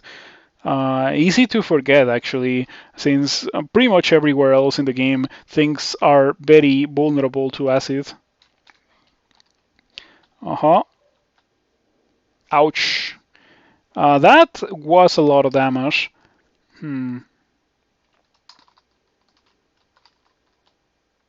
Okay, I think it's time to read Fear. The turns that I had to spend canceling out the silence, like the 2 turns that I lost, are really hurting. Without those turns, I think I would be in a much better position now. I'm thinking about entering the Abyss. Yeah, I think I'm gonna give that a try. All right. We have a couple of monsters very close. So entering the abyss is very expensive ability. Um, it also hurts you a lot. Yeah, the effort of even using the ability will leave your health depleted. But you go into the abyss, which is an extremely powerful escape tool. So now I can just chill in the abyss for a bit. Like I can just chill in here and wait for my HP to come back up, and then I can go out. Yeah, I don't care about that. I'm just gonna walk away from it. And remember that I have regen, so it's not gonna even take that long to get my HP back, which is pretty nice. I can even speed up the process a bit with Potions of Ambrosia. Yeah, we're gonna heal super fast thanks to the Potions of Ambrosia. I got immediately teleported into another region of the Abyss, but it's fine. Yeah, as I mentioned, like look at that. I'm almost back at full HP, so I'm just gonna like keep exploring the Abyss just a teeny tiny bit. Um, try to Okay. Um, try to maybe find an exit. If I don't find an exit by the time I'm like at full HP, it really doesn't matter because I can just get out with Lugonu's get out of the abyss ability. Yeah. That is why I like Lugonu so much for this character or for a Formicid, because otherwise I would be in a bad spot. Really. Okay, we're gonna bend space. That blinks not only me, but also blinks a couple of monsters that were surrounding me. The Royal Jelly did regenerate a bit. It used to be that back in the day the Royal Jelly didn't regenerate. Now it does, but it does so much more slowly than I do, which is certainly a pretty nice thing. Um, so I'm going to use Ice Blast. We're gonna try to focus down the Royal Jelly. Okay, it's almost dead. Maybe Ice Blast again. Yeah, the nice thing about Ice Blast is that it is an explosion, so it never misses. Oh, I got. You sometimes lose the ability to read scrolls while taking damage. That is fine. That actually doesn't do much to hinder me. Normally, it would be a pretty bad thing, but this character already can't teleport and can't blink. So I'm not even carrying those scrolls because they are literally useless to my character. So I don't really lose anything by having um, the downside of being able, well, the debuff that prevents me from reading scrolls. Yeah, right now I don't need scrolls. The only thing that annoys me is that I cannot see the scrolls that I would have available when I have the debuff. So I need to go into my inventory manually and like scroll down to the scrolls and like take a look at them instead of being able to press one key to be able to see them. But yeah, and as I mentioned, I don't really care about these scrolls. I have summoning. I could use summoning, but I don't need to do so. And anyway, I can just use bend space to like gain some ground on these guys. Now I have a couple of turns on the Royal Jelly. We can certainly use those to use Lightning Rod and try to finish off the Royal Jelly. And then like regen and make a run for the stairs. I'm gonna bring like a couple of monsters with me up the stairs, but it's perfectly fine. Like I don't really have any issues with that. Mm, come on, it's still not death. That is a bit astonishing. It's taking so much punishment. Okay, there we go. Now it is death.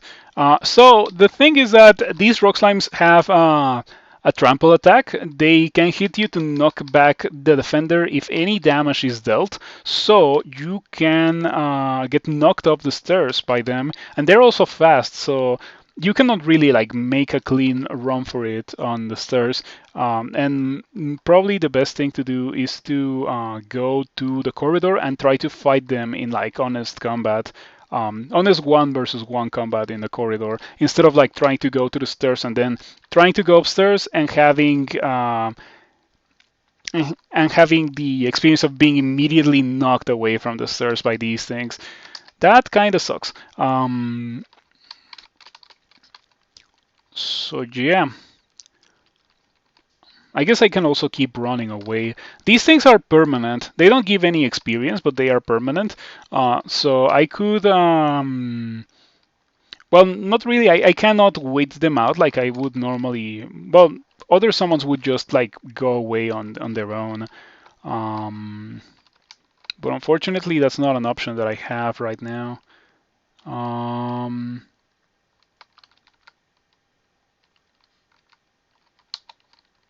Okay, I'm just gonna pick up the rune. You never know. Maybe I don't. Maybe I can get away from here without even having to fight all of these things.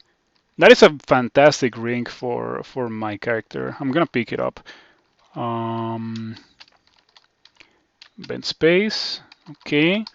Um, the situation got kind of complicated because of all these rock slimes. That manual of throwing is definitely interesting. But yeah, the issue with the rock slimes is that they are so tanky and there's so many of them that it's literally impossible for me to get out of the level without being knocked out of the stairs. So all that's really left for me to do is to like try to kill as many of them as I can and then like try to make a run for the stairs.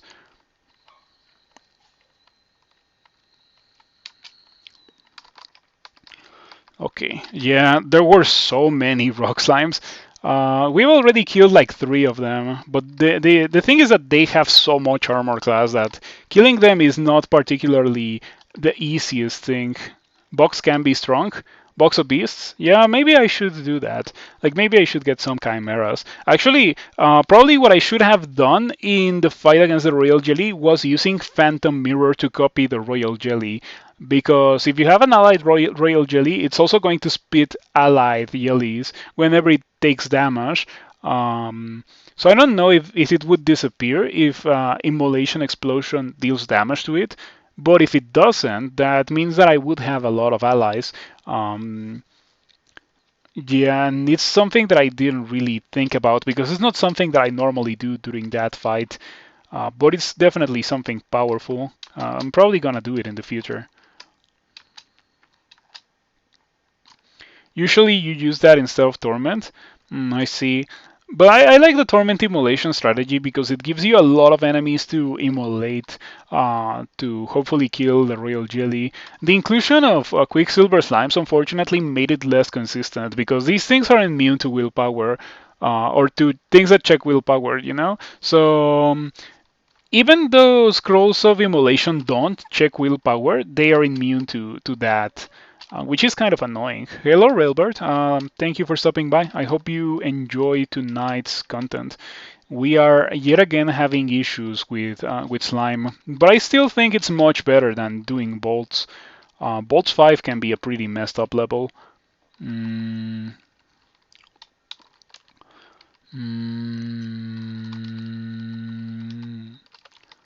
mm, Things are getting very sketchy here. I'm thinking reading vulnerability, banishing the acid blob, or attempting to do so, maybe even charm it. Yeah, maybe charming the acid blob is better than banishing it. And then like actually banishing the rock slime. Um, okay, yeah, that doesn't sound terrible. The thing is that do I do it right now or do I try to position myself here? I think it's better to just do it immediately. Ouch. We took 19. Okay.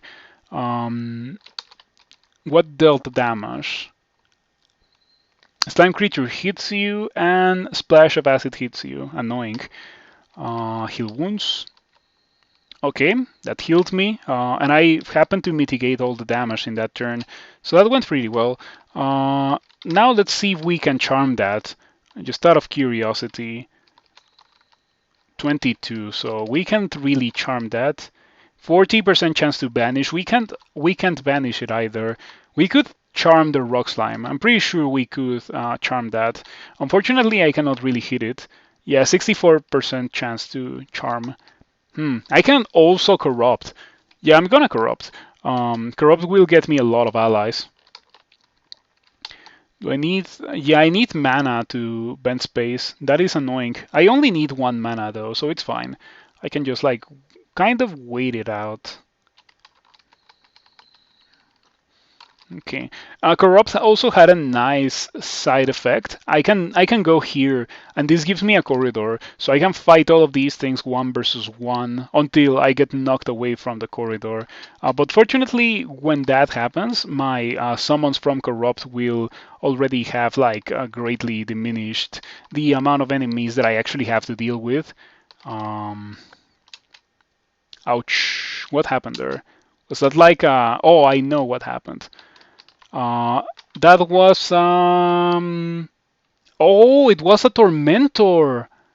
Never mind. I thought that it was a lurking horror, which is a monster that suicides itself and it deals damage. Well, it torments everything, but it suicides itself. But it's not. It's a tormentor. Oh, summoning a tormentor with corrupt is really bad, uh, for obvious reasons. Like if you're using corrupt like this, having a monster that will not care about tormenting you is really messed up. Never thought about that. Um, but yeah, I think we are still okay. I can use fear actually. I didn't really think about that, but I can use fear for sure.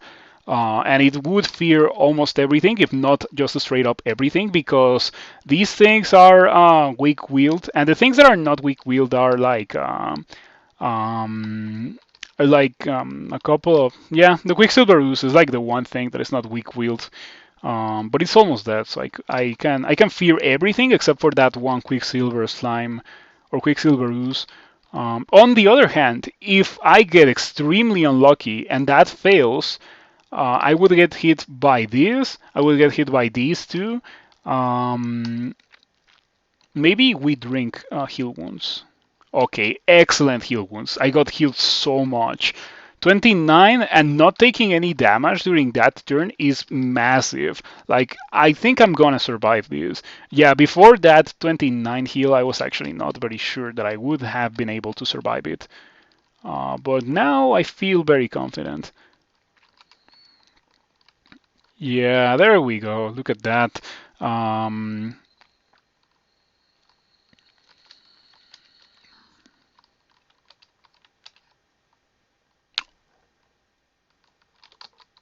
Excuse me? Where did you come from?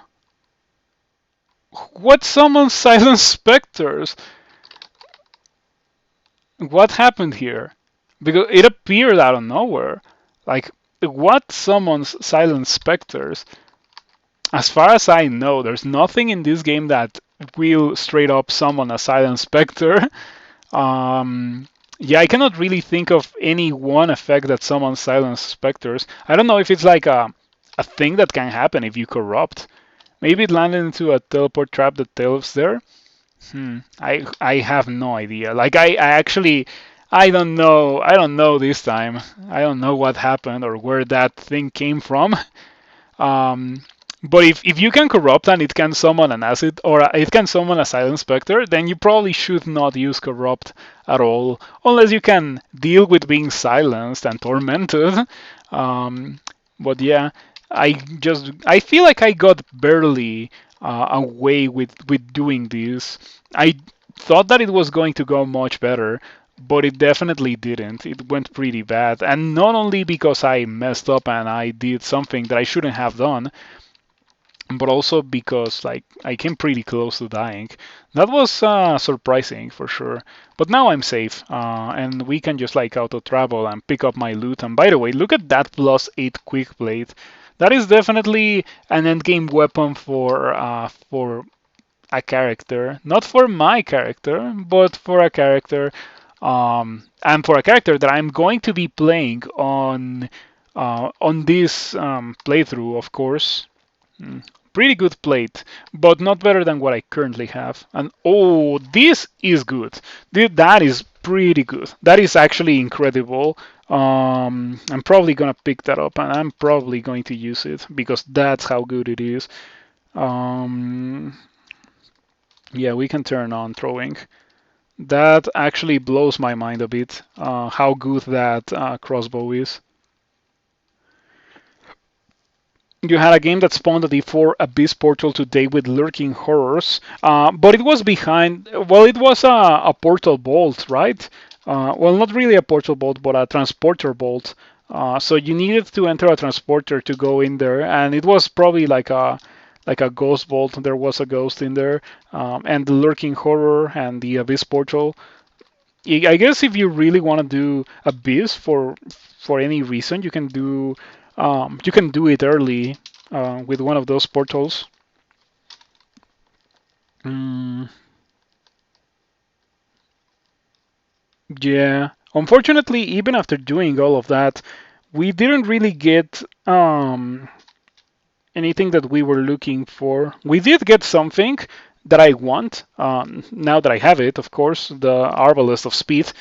Fully enchanted, well, even over enchanted Arbalest of Speed with resistance to electricity and poison resistance. So it's like super relevant to this character. And the best thing about it is that I can wield it with my shield, so I don't have to sacrifice the shield. I need to pick up some bolts, of course, but not transporter bolt, it was direct access to the abyss. I see. But like the lurking horror and all that stuff. Oh, I think I know the bolt actually. Yeah, I think someone thought that it was a good idea to just like place a lurking horror there on D4 without like anything to protect the player. I guess it's reasonable because it doesn't directly kill you, so it's fine. But I still wouldn't do it personally. If I was making a vault, I wouldn't do that. Um, so yeah, now I have 3 runes. I can theoretically just go and win the game. But the thing is that I don't quite want to do that just yet. I'm not going to do 15 runes, but I feel like this character could be so much more. Like I want to enchant my thing more, and I want to be able to use the Arbalest and the Glaive. Let's go pick up this Glaive because apparently that's gonna be the best thing that I'm gonna find this game. And I also have a million scrolls of enchant armor, or enchant weapon rather, so might as well use them right now. We can drop this thing, and we can also drop this thing, and we can pick up where was the thing? This thing. Yeah, there we go. Okay, and we're gonna be using that for the rest of the game. I can even rebrand it if I want to, but I don't think I need to. I like freezing on my endgame weapons. Anyway, fully enchanted Glaive of Freezing, and we are kind of close to getting it to minimum delay, which might as well focus on doing that before getting the crossbow. Now let's pick up some bolts.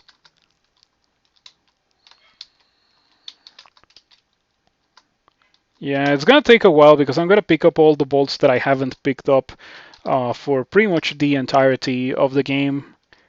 But I'm gonna need them to be able to use this Arbalest. And the reason why, like, I immediately went and picked up the Arbalest when I have already seen Arbalests before in this playthrough and I haven't picked them up, including like actually good Arbalests. It's because it's a fully enchanted Arbalest of Speed. If it was not an Arbalest of Speed, I would not have picked it up. That's how good Speed Brand is, especially on a launcher, and even more so on an Arbalest. So it's like the stars aligned for how good this item was, and this item just turned out to be literally perfect for what my character is doing, or wants to do, which is like kill things. So yeah, that was a lot of bolts that we picked up. Now I have 1,000 bolts, and I think I'm ready to go do depths. And as soon as I hit 20 polearms, I'm gonna train 18 crossbows, so I can use the Arbalest.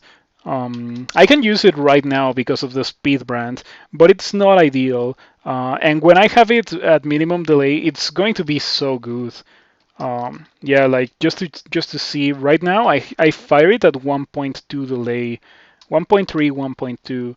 When normally you would fire an untrained arbalest at 1.9 delay, so it's pretty significant, the decrease in attack delay. And yeah, these things are just like dying, even though I have 0 training in it. It's insane, and it will only be getting so much better. Okay, so yeah, if I want to dig a hole, I think it's best to kill these Deep Troll Earth Mages before I do so, because they dig through the walls and they like ruin your kill holes. So that's something that you have to keep in mind in the late game. You're gonna see monsters with dig, or if you're in the open holes, you're gonna see monsters that straight up turn the walls into monsters that you have to fight against. So you probably should prioritize those before making yourself a kill hole. Ooh, the Enchantress. What does the Enchantress have this time? Well, as is tradition, the fairy dragon skills that the Enchantress has are not particularly the best. How do you display your character stats like resistance and things? You mean this screen? You press this key, you press this, and it gives you that. So, so yeah, I hope that is what you need. Ta. Okay. So the Enchantress, I've already talked about her in my previous video of the troll, like my previous character. But she is definitely a force to be reckoned with. She has so much evasion and actually decent armor class for her evasion and a lot of HP. 100 HP is quite a lot for a monster that is so evasive that she's pretty hard to fight against. I'm gonna use Phantom Mirror. That's gonna copy her, and then I'm gonna use. I think Emulation would make my Enchantress go away. So instead of doing that, I am just gonna like walk away for a couple of turns. Okay, I can also like dig a hole and fight here. Okay, my Enchantress is like getting everyone confused. Okay, now my Enchantress is gone now, which is perfectly fine because now we can use Tin of Tremor Stones. And these Spriggans don't have a lot of defenses, except for the Enchantress, that is. The rest of them die to Tin of Tremor Stones, except for one defender, but it's fine. I don't care about the one defender. Okay.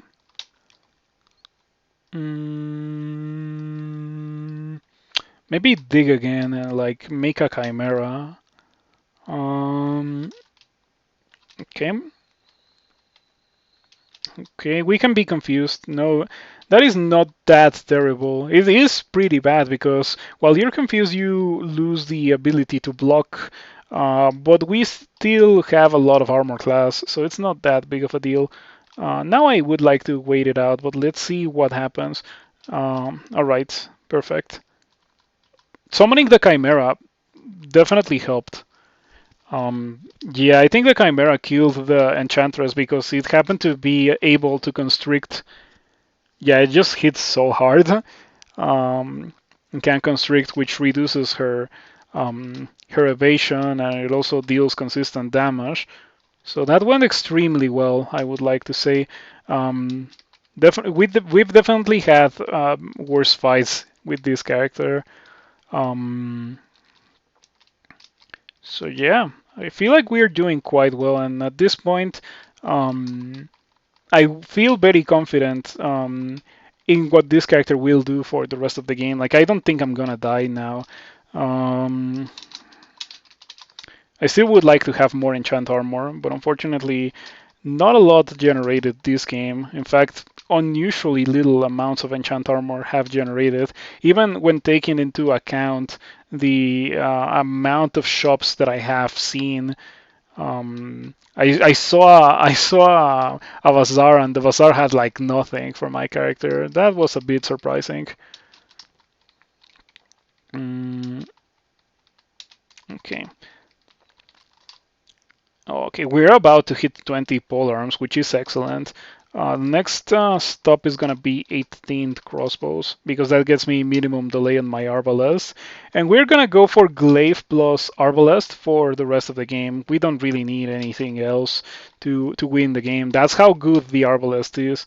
Oh, that salamander has a trident of distortion, but we don't particularly care about distortion. On any other character, I would be terrified of a monster with a polearm of distortion. On this character, not so much, because, well, I am a Lugonu worshipper. I don't really have to worry about that kind of thing.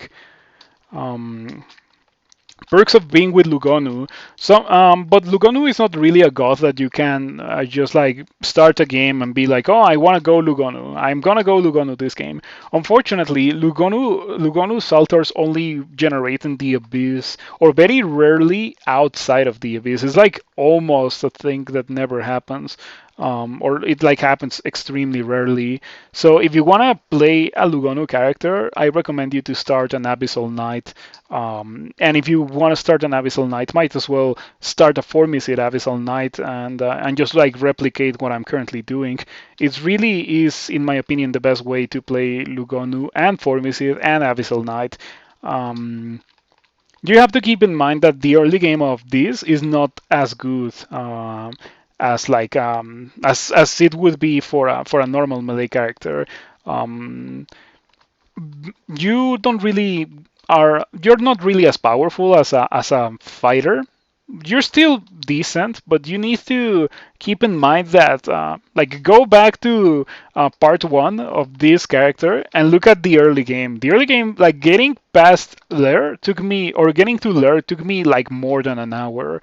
Um, so yeah, you have to play carefully the early game, but once you get out of the early game, you are in a pretty good spot. And Lugonu also helps with surviving the early game because you have the ability to blink, which makes mistakes that you do as a Formicid much less punishing. So yeah, we have a Juggernaut. So the best thing to do against a Juggernaut is to immediately use Cure against it, because it takes forever for it to attack once it attacks. Like it attacks every 4 turns or so if you use Cure against it. So you get like a lot of attacks for free if you happen to have Cure and use it against that guy. Um, but it's gonna hurt a lot if it does attack you. I am tempted to use that Kite Shield.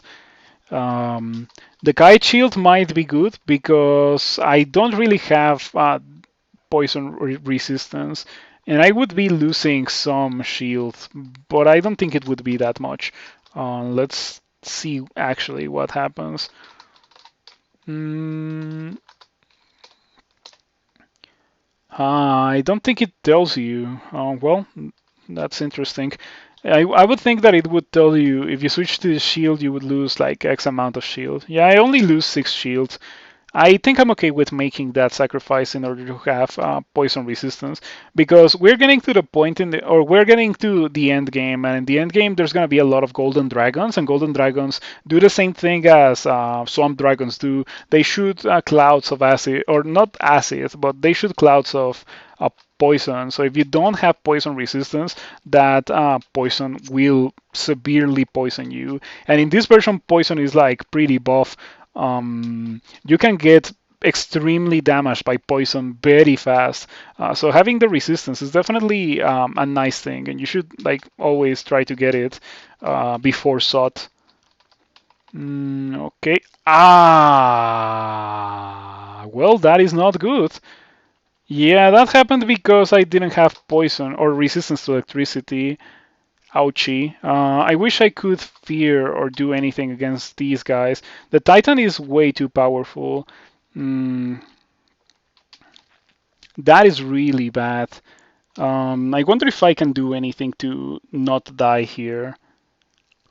Yeah, I should have thought about that before, like getting in a closet where a Titan will be able to do that to me. That was definitely an error on my end. There's a couple of things that I can do. That's always something to keep in mind when something goes this poorly. Um, Stop, take a breather, think about your options before making your next move. Um, in this case, I can do um, enter the abyss, which is almost guaranteed to save me. Like, unless I fail that 1 in 6 roll, I am going to enter the abyss, and then I can just regen to full HP and get out and kill this Titan. Um, I can also drink a potion of resistance to give myself resistance to electricity. Not that it would help a lot now that I have 41 HP. I think even with resistance to electricity, I would explode if the Titan decided to do that again. I can also do Corrupt, which wouldn't help a lot if, yet again, the Titan decides that it's a good idea to use Lightning Bolt again, and I get hit again. Or and here's like the most unorthodox thing that I could do, which is probably also the most dangerous thing that I could do. Step one, dig here, dig in diagonal. Um, Digging in diagonal would give the Titan a free turn to just kill me, which is really bad. But if it doesn't kill me in that turn, I can use bend space to be guaranteed to be outside of the line of sight of the Titan, pretty much. Um, and then I can just like shaft myself or like drink heal wounds a couple of times. I won't be getting multi-sapped if I do that, but it's dangerous. It needs to rely on the Titan not hitting me. So I think Enter the Abyss is indeed the best option. And let's see, if I fail to enter the Abyss and I die as a result of it, I am going to hate not having put more points in invocations. I have digging. Yeah, I have digging. I have wand of digging. In fact, like if I find digging as a formicid, it's almost guaranteed that I'm gonna have charges available for these kinds of very specific situations. Because well, I am a formicid, I can dig for free. So the only reason for me to ever use a wand of digging would be to get away of a situation like this. But let's do Enter the Abyss. Let's see how that goes. You failed to use your ability. Okay, so we hit the 1 in 6 chance, but the Titan didn't kill me. Let's try again. Ooh, that's 1 in 6 twice in a row. Okay, one more time. Okay. Third time's the good one. We cannot corrupt the weapon, but we absolutely do not care about that. I'm sorry, Lugonu dear, but I do not care about having a weapon of distortion. Um, so yeah, that took me 3 attempts. 3 attempts it took me with a 1 in 6 chance to fail. Um, Truly unlucky, but we got there. And by the way, the chance increases with the amount of piety that you have. So it went all the way up to 19%. But once I have the 6 pips of piety again, it's gonna go down to 16. And I can train more invocations to make it even lower than that, or more likely to succeed than that. But yeah, anyway, let's drink Ambrosia. Let's drink some potions of Ambrosia. Okay, one more. And now I can manually rest, and now I can get out of the abyss.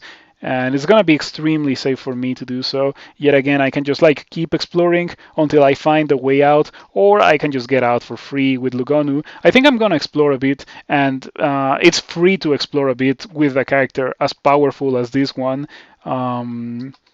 But yeah, that's kind of what happens if you don't have resistance to electricity in the late game, unfortunately. Okay, I'm just gonna like sprint for the exit.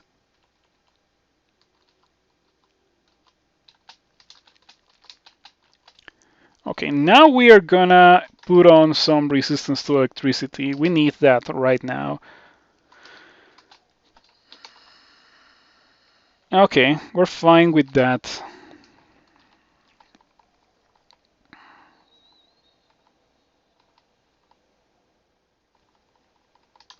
Okay, I have a lot of transient mutations and a minus 10% mana apparently, but that is literally irrelevant. I can just go by without healing that ever.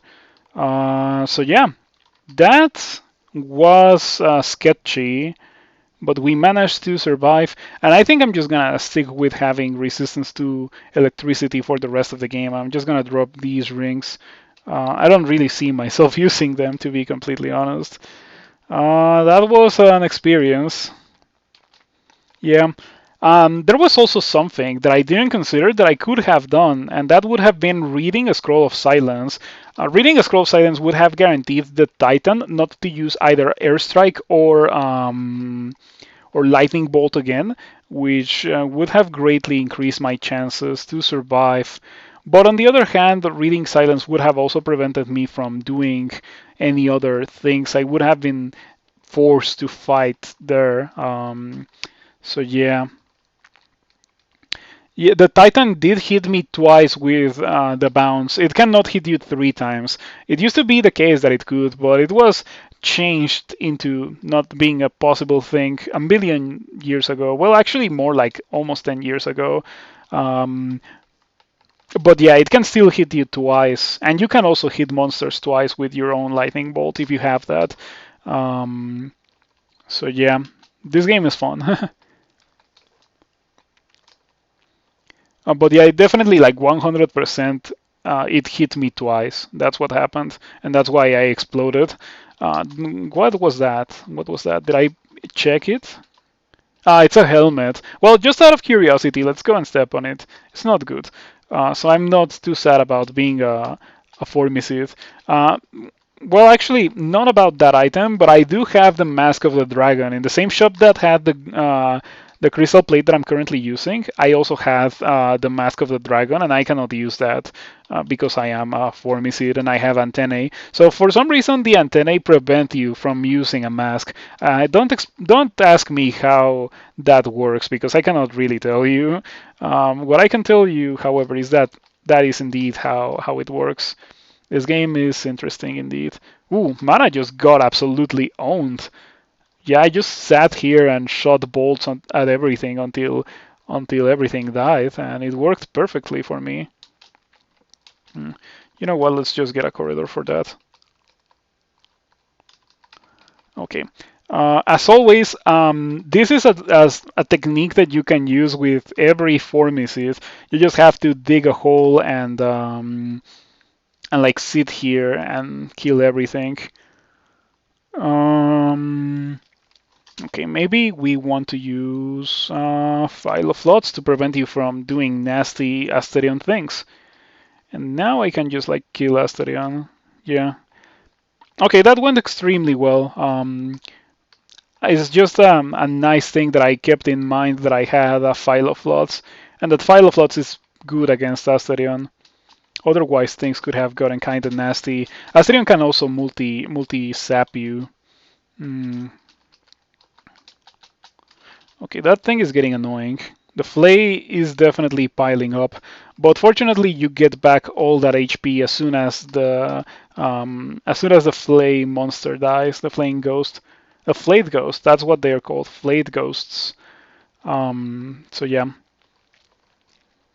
All right. I guess it's a good time to remind everyone that in this game, if you get overconfident and if you fail to like assess threats, if you get yourself into bad situations, you are going to be in bad situations. Like it sounds very obvious, but you don't really think about it until you're in a corridor with a Titan without resistance to electricity and you get hit for 93 damage in a single turn. I guess I should consider myself lucky because it could have hit me for more than that, and I could have died, but it didn't, and I didn't die. So that is nice. That is certainly quite nice. All right. Okay, this Lich should die relatively quickly. Yeah, there we go. That went quite well.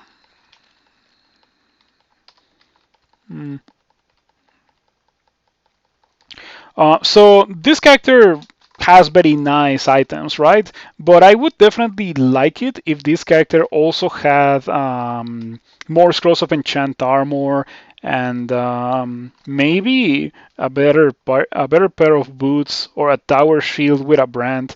It's like lacking a lot of things that are normally common, but not for this character. And on the other hand, it also has like extremely rare items like the crystal plate. So yeah, pretty funny character. Mm, yeah, no branded tower shields. I even got Louise, and Louise didn't have tower shields. By the way, these are spark wasps. If you're taking a look at the console window and you have no idea what those are, I don't want that ring of intelligence. Yeah, I don't really have any use for those because I am not really casting spells. Mm-hmm.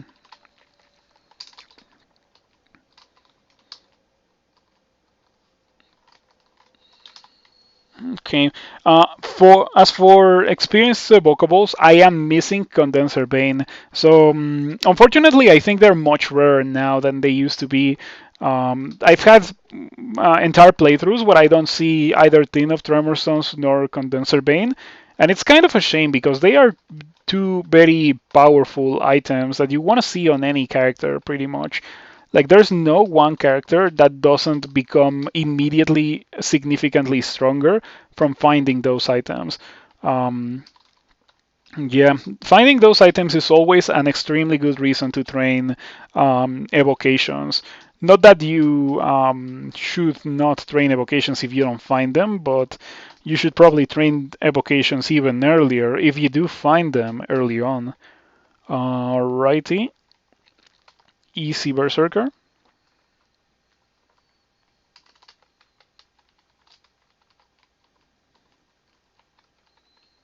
So far, so good.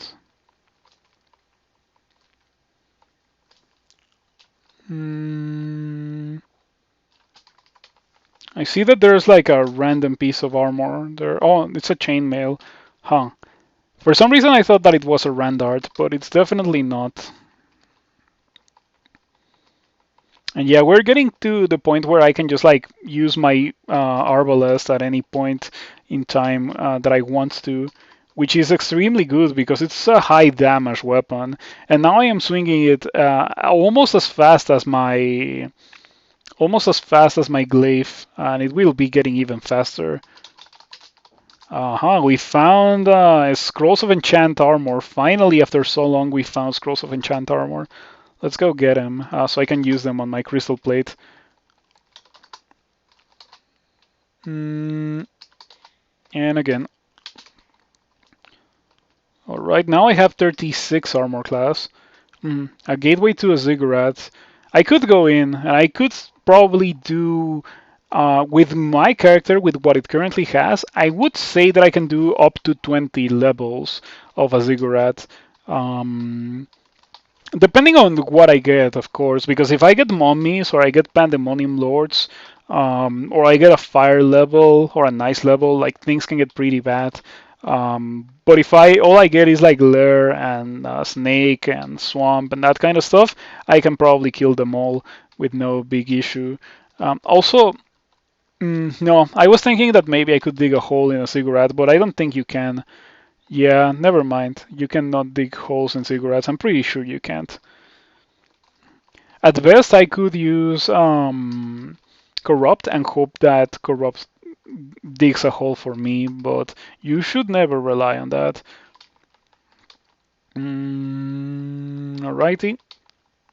This has to be Saint Roca's band. Yeah. We can kill Saint Roca very easily. I'm just gonna throw some Curer, get Saint Roca's load, and now we are gonna mash the Arbalest button. Yeah, there we go, easy peasy. Like at this point with this loadout, Saint Roca is not even a challenge. It would have been mildly threatening if I had to run all the way over there and poke Saint Roca with my glaive, but fortunately I didn't have to do that. You think that the game sometimes doesn't have some items?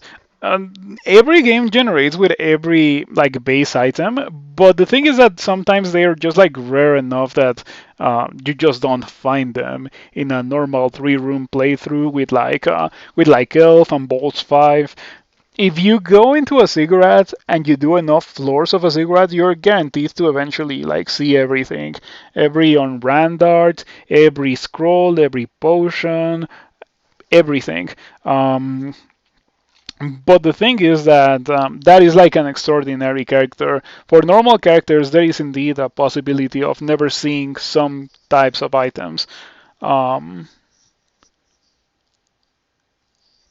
Once you had no fire resistance at all until the end of Hell with the only rings of flames you had for fire resistance. Yeah, I've also had characters like that, and it's definitely quite an annoying thing to being the receiving end of. I don't like this ending. Pretty much any ending that's like a full bolt, like a full level bolt, is not what I want to see with any character at all. Especially this ending, because this ending is like all stone, so I cannot even dig a hole to make the thing much easier for me. And I know this ending has caustic strikes too, so it's gonna be not pleasant. Um, Let me go and pick up my ring of resistance to corrosion. I dropped it, but I am gonna need it back. Mm,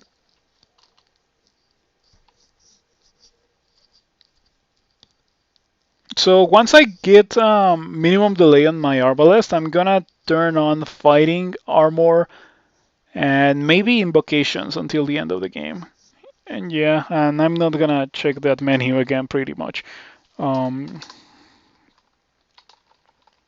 so yeah, I think that it might have been not the best of ideas to do um, slime as a formicid because you cannot haste, you cannot teleport, you cannot control your blinks.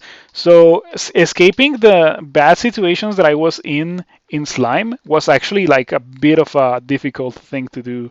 And I'm wondering if Bolts 5 would have been easier for my character. But there's no real way to know other than actually go back in time and do Bolts 5 instead of doing Slime. So obviously that is not really an option at the moment. Oh wow, are you just gonna do that 3 times in a row? Wow, that is insane. 4 times in a row. Okay. In that case, I'm just gonna use a scroll of Fogu and I'm just gonna wait for it to come over here. Funny thing, you can shoot bolts through Fog of War or like through a Scroll of Fogu, and it used to be that they had decreased accuracy, but now they don't even have that, and you can just like attack monsters without them being able to retaliate because they cannot see you. That's a nice little thing that is probably going to get removed as soon as it's brought to the attention of any developer that is feeling like removing something. I described some kind of troll tournament a week ago or somewhat. Is it going to happen? Yes, it's going to happen at the end of this month. So it's 2 weeks of getting in a lot of games and a lot of wins and streaking and paying attention to Nemelex's choices and trying to win those if you want to do that. Or you can also specialize in like speed runs or mega sigging or just like play the game as normal and just like completely disregard the tournament. As long as you're playing the stable version, the version that just released after the tournament starts, you are going to be competing in the tournament. Yeah, you might not be necessarily competitive in the tournament, but you're competing in the tournament. Um, okay, it's nice to be a formicid because you don't really have to fear slow. Being slow there would have been not the best thing. Oh wow, I failed to corrupt with 5% chance to fail. Well, the chances to succeed at doing X or Y thing today haven't really been in my favor, believe it or not. Mm, so yeah, if you care about the tournament at all, you can always like give it a try.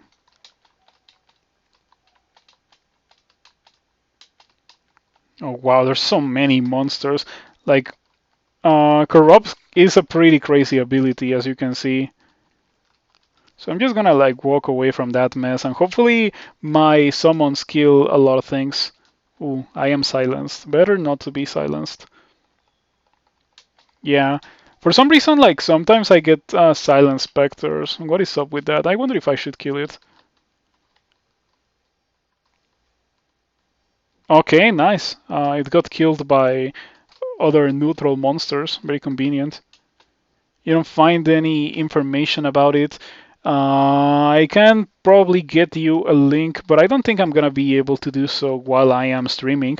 If you care about that, I guess you can join my Discord, and I'm gonna get you a link when I am done streaming. There's probably not a lot of information about the tournament just yet, other than the date, but I can get you a link to the previous tournament, so you can take a look at how like the score pages look like and what is actually like getting measured during the tournament, so you can like have an idea of how it actually functions. Um, I can do that for you. Mm, so yeah, I think corrupting there was a really good idea. Definitely a very powerful ability. You should not hesitate to use it, especially if you have a lot of HP. It might be better for you to have high HP and not have to rely on it um, to save you when you don't have precisely a lot of HP.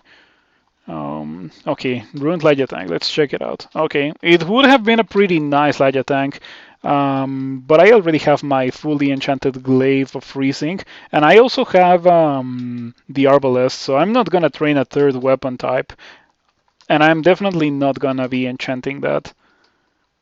Are regular players automatically entered to win banners just by playing during the tournament period? Yes, but you need to play the current version. If you play Trunk, you are not participating in the tournament. And actually, during the tournament, whenever you're playing online, the game prompts you, hey, this version, Trunk, does not participate in the tournament. Do you want to play Trunk? And you have to like confirm pretty much every time. I would say that it could be annoying, but it's actually not annoying because during the tournament, you're probably gonna be playing in the tournament if you're playing crawl at all. Um, you recall achieving banners just by playing during a tournament period, yeah. So yeah, you can say that you participate in the tournament even if you are not particularly aiming to do so. I think of it as a nice thing. Maybe some, or maybe most players won't really ever know about that. But if they find out later, if they were not aware of the existence of a tournament system, and they find out, they can always go back and check their performance in previous tournaments to see how well they did, even though they were not particularly aiming at doing well in that particular tournament, which I think is pretty nice. Yeah, in fact, you Railbird have had exactly that happen, as you've already mentioned. You shall hide so people don't see your terrible plays and constant deaths through questionable decision making. Oh, you don't have to worry about that. Yeah, I think it's easier to stand out if you do well than if you do poorly because of the nature of the game. Like everyone knows who Yermak is, but there's so many people that don't necessarily do so well that I think it's very hard to gain notoriety in Crawl and the Crawl community by being a bad player. Like I think you need to be extremely notoriously bad to become like the guy who is bad. For example, there is a guy with a nick that's like 5'4" or something like that. That guy has like 14,000 games and one win. So that's the kind of point that you need to be in to be notorious as a bad player. So you don't have to worry about that. And even if you were a bad player, there's not like I think the community is like very mature. You're not gonna be like harassed or anything for being bad. That would be silly. Um, Funny thing, when I started playing online, like 11 years ago, when I started playing NetHack online, I said to myself, I am not going to play online until I win once. So I don't go online and have people take a look at me and be like, oh yeah, you're a noob. So funny thing, that was way back in the day when I didn't really know how the community was. I just defaulted to assuming that it would be toxic, but fortunately it is not precisely toxic. The communities in roguelikes are definitely not toxic. Probably a result of them not precisely being the most popular or competitive game genres.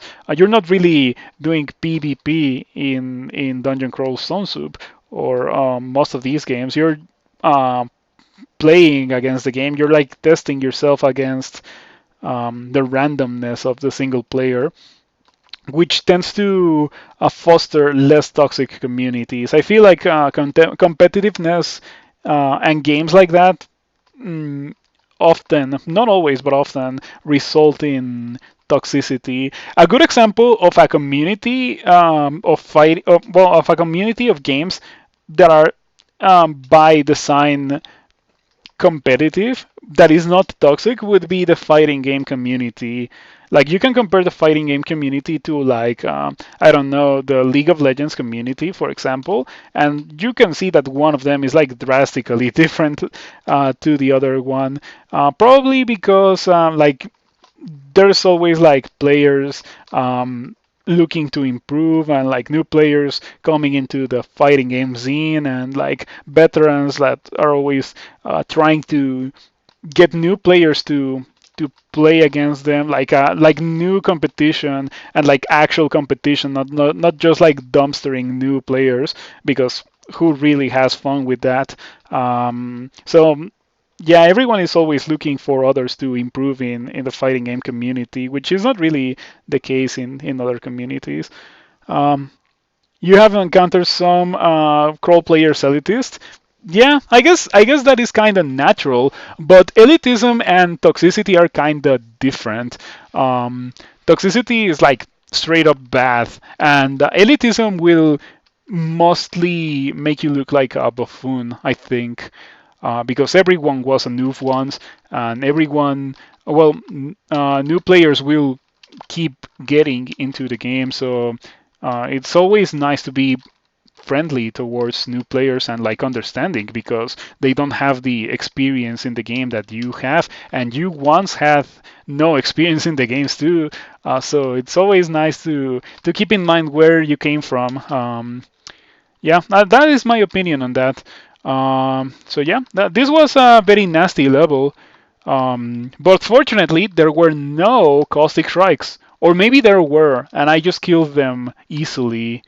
I think that's what happened. Can't blame you. You came from League of Legends. Yeah, League of Legends is not nice.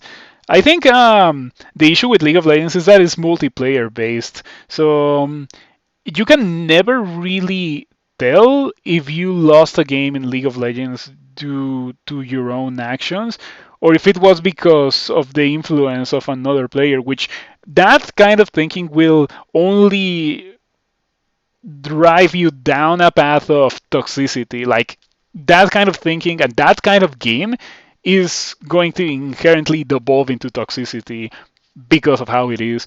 And that's why I don't like League of Legends or multiplayer team-based games at all. I like multiplayer, but I like one versus one, where I can like be like, okay, I won because of this and this and this, or I lost because of this and this and this. And like in games like League of Legends, there's like so many variables that you cannot really like determine what made you lose the game, unless it's like very specific thing. Then it's like actually pretty obvious. But yeah, leaving that aside, let's just go and win the game. Let's go to SOT. Oh, I have not seen the portal to SOT, of course. It's right there, but I excluded it for some reason. I thought there were going to be a lot of Draconians, but there were a lot of Draconians actually, but we killed them all anyway. Mm, Alrighty. So we got into the realm of Sot. You can always, or you can only go in when you have at least 3 runes. You need at least 3, but you can get up to 15. And you can also like keep getting runes after you get in, of course. This place has a lot of draconians and other very nasty, very dangerous monsters. And remember earlier when I said about slime creatures and how I always seem to charm them or paralyze them or hex them when they have like 50% chance to resist that? Let's try that against this death cough that we have here. We're gonna go for paralysis. 55%. So literally the same chance to succeed hexing than I had against slime creatures. Oh, it worked this time. Well, I'm gonna keep doing it. And you're going to see that it's not like guaranteed by any means. I've just been getting crazy lucky. No, I don't want charm. I want paralysis. Yeah, there we go. That's a resist, but we got it on the second attempt. That's kind of lucky. And look at how much damage. It's disgusting. The amount of damage that I'm doing with this Arbalest is unreal. Like, things are dropping like flies.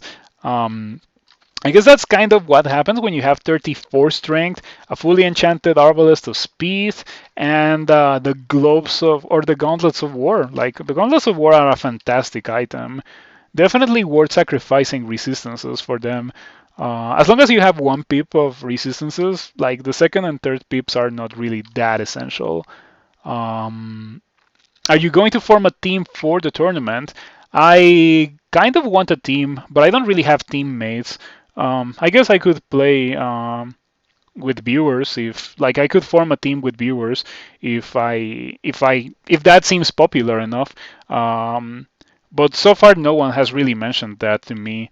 Um, I know that some of my viewers have participated in the tournament with like other teams in the past, and I don't really blame them. But yeah, no one has come to me and been like, let's make a team." It's kind of a shame, but maybe I haven't been proactive. I should start trying to poach good players into my team. Yeah, I should really think about that. But anyway, let's try to paralyze this thing. Yeah, 3 times in a row, 4 times in a row, 5, 6. Okay, did I run out of paralysis? Oh, never mind. 7. It took me 8 attempts to paralyze that death cough. That doesn't happen against the slime creatures. Or maybe I've just been lucky and it hasn't happened to me. But yeah, the Realm of Sot is a very nice place where you have bolts and random beam attacks flying towards you from all directions because pretty much everyone has bolt attacks in the Realm of Sot. Every one of these draconians has bolt attacks from their breath weapons, and if they are spellcasters, they can have even more bolt attacks. And the dragons, well, they are dragons, right? They gotta have a breath weapon. And unfortunately, they're kind of relevant breath weapons. The problem with it is it's RNG, so you can't tell it's bugged or not. Yeah, it's actually really hard to tell, and that's exactly what I mentioned earlier. Like because of the nature of the randomness of hexes, like there's no way for me to confirm that it's like not functioning properly or that I've gotten extremely lucky. Ultra Violent Force just allows any viewer to join his team for a tournament. I should probably do that as well, but I guess I would um, have to know who wants to join the team because in order to join the team leader, which I guess in this case would be me, needs to add a line to their RC file with the nicks of the teammates, and the teammates need to do something similar on their own RC files. Strength. We're gonna drop that. And I don't like that. There's been some fights where I've been like actually taking decent amounts of damage. That is slightly unsettling, definitely. I'm not gonna use this anymore. I should just drop them. I am also not going to use flaming, which I guess I can disable. Um, I'm thinking about dropping Torment, Immolation. No, I think I can keep Immolation around. I have not dropped Brilliance. I should do that. We can also drop Potions of 3, Potions of Attraction. I used them a fair amount with my previous character, with the Troll.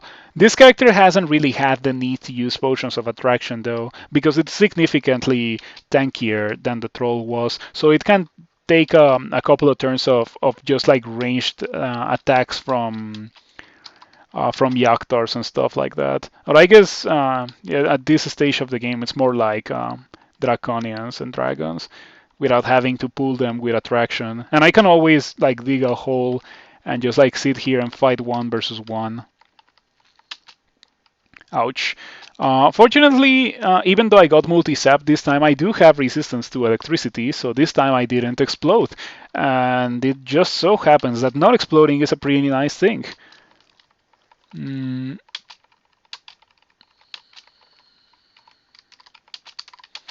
Alrighty. Yeah, bolts and fireballs and projectiles floating at you from all around the screen. That is the SOT experience if you don't fight in a controlled environment and like with the ability to kill these draconian bands quickly. I feel like people underrate the draconian bands. They can be very nasty because all of them can deal a lot of damage from far with their breath weapon alone. Oh, I remember that I am a Formicid and I cannot beat slowed. So that removes the threat that the Death Cups pose, actually. Like, the reason why you want to prioritize getting rid of a Death Cup is because it can slow you. But if you are a Formicid, you are not going to be getting slowed by those. So yeah, I think I should just like completely disregard them. They don't deal that much damage. The issue is that they can slow you. Alrighty, let's just keep shooting.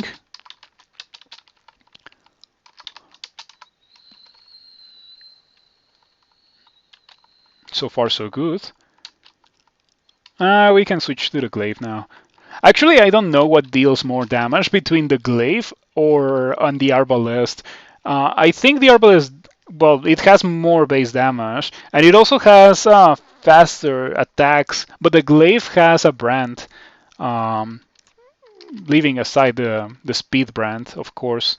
So maybe I just like attack with the arbalest, and when things get close, I switch to the what's it called? I switch to the glaive. Yes. Let's try to charm this. Oh, it's a purple draconian. Yeah, Berserk Purple Draconian is definitely not your friend. It's one of the hardest things to kill, I would say, because you cannot hex it, you cannot charm it, and it hurts a lot. Fortunately for me, it seems to not have been that much of an issue. What title do I want? Maybe I want the armor title. Yeah, maybe I want the armor title. I haven't gotten the armor title in a while. If you get 27 armor, the title is invulnerable. And for a fair amount of time, there was no deaths from people with that title. Of course, now there's a fair amount of deaths with that title, including one from myself. I think my troll that had 27, or my troll that died from full HP in SOT 5 because it didn't have enough willpower, had 27 armor. I think. I'm not too sure. It might have been a different character of mine, but I'm pretty sure I already died with the title invulnerable at least once. It is really unfortunate because the title is invulnerable. You should be able to win the game if you have the title invulnerable, right? But sometimes you don't. Oh, another scroll of enchant armor. That is going to be a sprinkle more of armor class for my character. Very nice indeed. Alrighty, let's go ahead and pick that up. Okay, fortunately I am a Formicid, so I can just like sit here on this miasma and not be slowed by it. I am poisoned because poison resistance doesn't prevent poison from miasma, but that is not that big of a deal. Okay.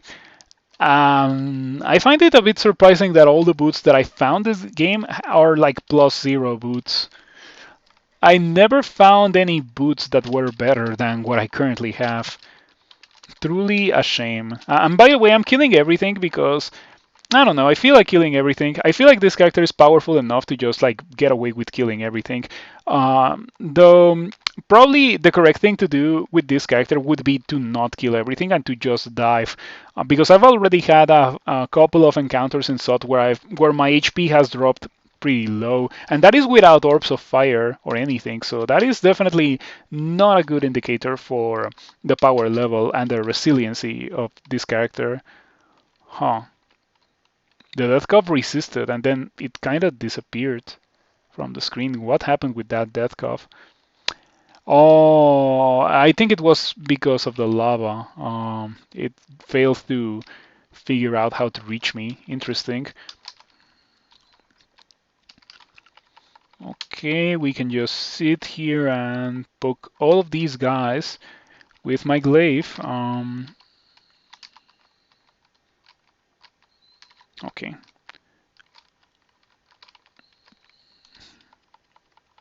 I like how with the new changes to books, some books have some books have their spells appear in different or like no, that's not the proper way to put it. What I want to say is that several spells that used to be in only one book now are in more than one book.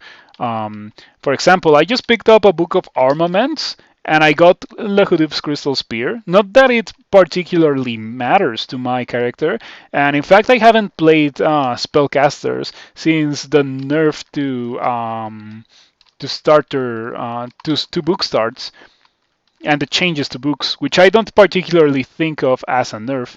Um, but I think that's kind of nice, and it's definitely gonna be nice for any spellcaster that it's not a Djinn. Djinns are actually nerfed significantly by the changes to book starts, since they now no longer get some of the very nice spells that they were guaranteed to get just from starting with X or Y book start. Jin just became significantly less consistent. But I bet they're still kind of fun. You just shouldn't rely on playing a Jin and like be guaranteed a win because you might not get what you would need to win with a Jin that is like going for magic. You might have to say goodbye to magic and just like use a weapon. Yeah, you might get pretty bad spells. Unfortunately, there's quite a lot of spells that are not particularly the best for a Jin.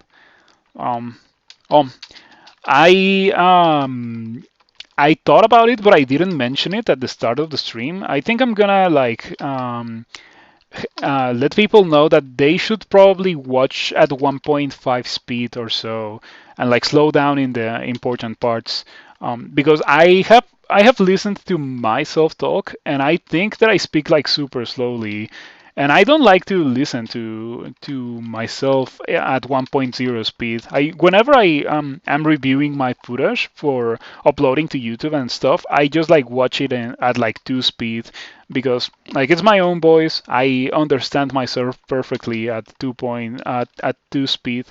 Um, but I think it might be rough for the viewers if they don't watch me at high speed. Um, but who knows? Maybe someone will comment on that whenever I upload this particular video to YouTube. I had someone very recently ask me about Sorbus. I talked about Sorbus when it released like several months ago, and someone like a week ago commented on one of my YouTube videos and asked about the game I was talking about. So I just like hooked them up with a link. Um, so yeah, maybe someone comments on what I'm currently talking about in like 2 months. That's certainly a fun thing about the internet. Something that didn't really happen before the internet. Pretty much what you said was lost to time, but now it's kind of immortalized forever. Sometimes you have the ability to kind of control whether or not it is actually immortalized. Like, for example, in my case, I can just delete whatever I stream. But it's kind of the opposite of what I'm doing right now. I'm actually like taking it to another website. It will be kind of almost immortalized. I don't really see YouTube going away um, in the near future. I think it's just gonna stay with us for dozens of years to come. I would say hundreds, but maybe that's a bit too positive. I think at some point, the amount of space that YouTube videos take on Google servers is just gonna be too much for them to be able to shoulder the chart or to shoulder the how could I put it to shoulder the responsibility, I guess. Yeah, to shoulder the responsibility, and they're probably gonna like start limiting what kind of video you can upload and stuff. Um, yeah, that's probably the end game of YouTube. We're already in a stage where YouTube is definitely much more different than it used to be. Way back in the day, YouTube was more real. Like it was actually just people recording things and uploading them. And now there's it's so competitive and there's like such a high entry barrier to making YouTube content. You're expected to like edit it and like actually have production values that kind of rival like a TV show or sometimes even surpass a TV show. And as a small project, like I think that's insane. That's why I've never really gotten into YouTube. What I do for YouTube, I just like stream and then I upload it to YouTube with little to no changes. Because I think in order to really become competitive in the YouTube environment, you really need to like put in a lot of effort, and it might not even pay off. As opposed to like streaming, I'm just like playing the game and like doing my thing. And I have a viewership, which is certainly pretty nice, and I greatly appreciate that you stop by and watch and comment and if you cannot make it to the end, just as Railbird said, you can always like jump into the video on demand and take a look at the end of the character. I certainly do appreciate all of that. You used to be cool. Yeah, YouTube 2018, you certainly used to be cool. By the way, that's kind of a funny name. I find it really funny that YouTube 2018 was watching me. Um, Oh, that's some nice summons. We got a Cursto, a Golden Dragon, and a Storm Dragon. I wonder if they're gonna be able to deal with that Orb of Fire. Oh, okay, the Storm Dragon kind of died instantly. I'm just gonna sit here and wait for either the Orb of Fire or my guys to die. Okay, I think the Cursto is immune to fire. Oh yeah, you are. Like, that means that the Orb of Fire is never gonna be able to kill that. Okay, things are getting out of control. Now there's two of them. Hmm. Maybe I should read another scroll summoning. Oh, did that? Oh, never mind. I thought that it would make this the Cursto disappear, but fortunately it didn't. Ouch. Yeah, I don't really have a lot of fire resistance. Normally, I like to have a lot of it. This time, I only have whatever my scarf is giving me. So, yeah, that is something to keep in mind because normally orbs of fire don't really hurt me that much because I come here over prepared with 3 pips of fire resistance, but this time they will hurt. Yeah, ouch. Yeah, what's your range? 6. So if I stay literally at the edge of line of sight, they won't be able to hit me. And it's probably for the best. I should just like sit here and wait for them to hopefully get killed by my summons because they certainly hurt. Actually, I should probably drink Ambrosia to regain my HP while I wait for my guys to soften up the orbs of fire. Oh, there's 3 of them.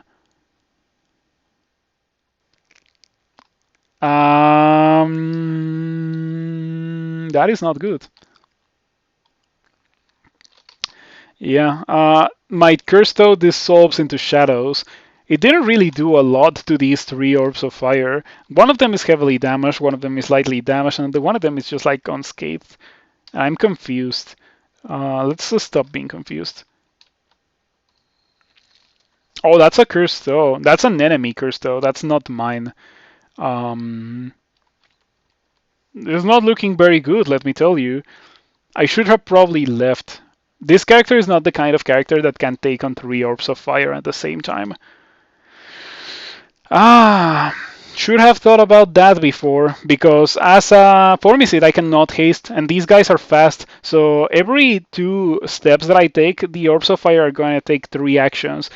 They could be shooting fireballs or bolts of fire or just moving towards me. And the curse though is also going to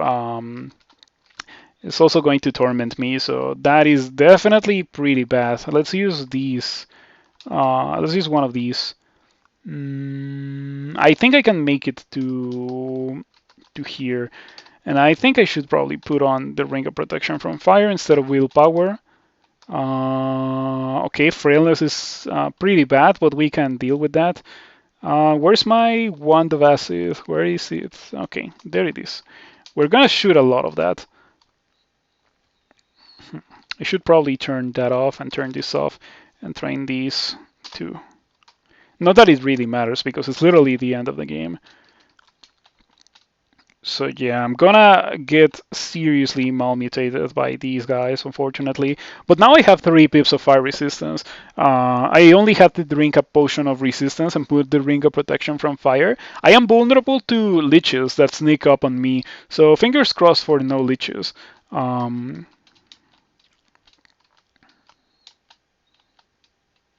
Ouch. No Torment.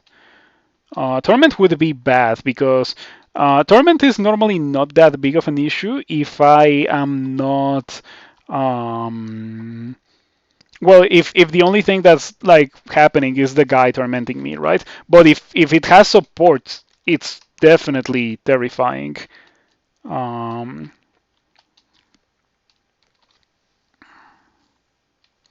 Okay, we're fine. And the Lich that snuck up on us is a Dread Lich, which can paralyze, but I am immune to that, so we do not care about being resistant to willpower. It's something that I mentioned way earlier in the game, how it's okay to not be particularly resistant in that aspect if you are not gonna be or if you're not gonna be hexed, you know. So I ran out of acid. I didn't run out of enemies, but it's fine. I could just shoot the arbalest.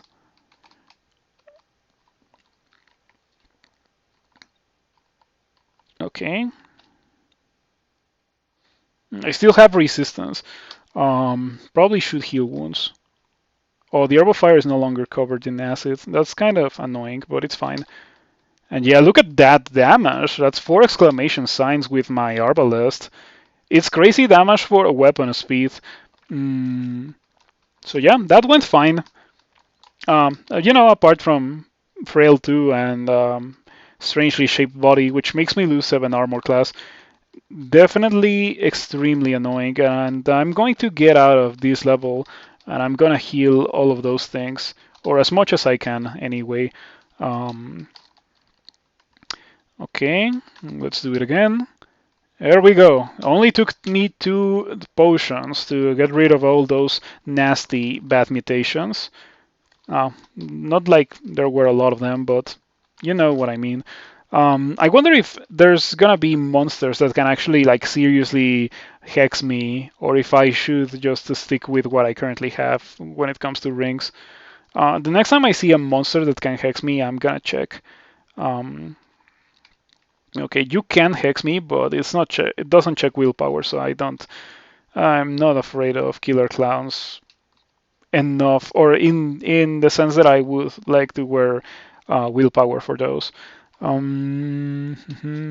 is kind of annoying. Let's spend space.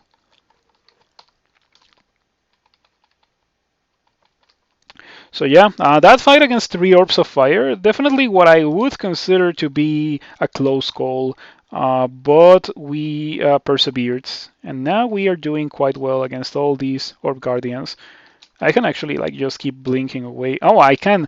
That is a permanent teleport trap, so I can just like sit next to it and have the monsters teleport away, or I can just like jump myself into it and like I normally would be able to teleport, but being a Formicid, I can't do that. How's the new microphone? I don't have a new microphone. Does it sound like different? The only change that I have done is Mm, not having it as close to my mouth as it used to be. That's probably why the audio quality is better.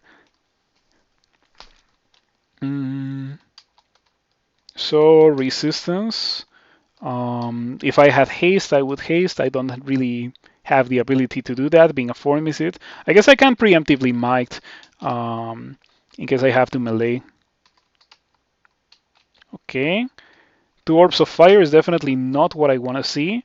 Let's read another scroll summoning.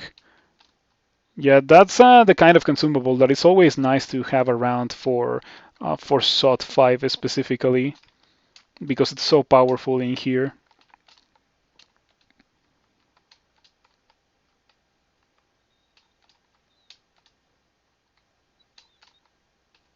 Oh wow, so many orbs of fire. Normally I don't have this many orbs of fire, but this time there is all the orbs of fire. We've already fought 6 of them, and only 1 Lich, I think. Maybe 2, but probably only 1. Wow, I got Frail 3, I think. Yeah, I'm gonna have to heal that as well. Um, okay, we're gonna heal these mutations right now. Um,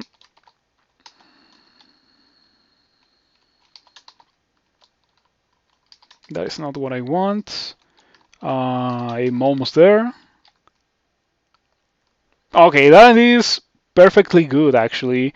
I have extra willpower, so now I can just like never go back to the ring of willpower, and I got back all my HP after getting frail 3. Shoutouts to all those potions of mutation, and that's why I personally choose to not use them. I prefer to leave them for the end game to remove bad mutations instead of trying to chase for good mutations, which are very pitiful compared to how terrifying the bad mutations can be. Hmm. So yeah, I think we are almost done.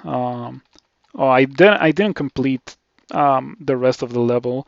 Well, let's go ahead and do that because why not? The SOT 5 strategy where you kill all the dudes, always nice. And yeah, all that I took was 4 levels of invocations to lower that from 1 in a 6 chance to fail to lower enter the abyss from 1 in 6 to 1%. So I should have done that much earlier. So yeah, with that being said, let's go ahead and do the usual thing. Let's go ahead and start a prediction. Start prediction now. Amount of Pandemonium Lords found in the Orb Run. This time it's gonna be 1 or less and 2 or more because I feel like I always find 1 or 2. So it's not really like whenever I see 3 or more, it's like it pretty much doesn't happen. That's what I mean. So I'm going to wait for you to submit your prediction. Actually, let me just pick up the orb now, just to make sure. And after this, I'm just gonna get out of here and win the game. But I'm going to wait for you to submit predictions if you want to do that. In the meantime, let me inscribe this item with twitch.tv/9settler. Righty. And I'm also going to do the same on my Arbalest.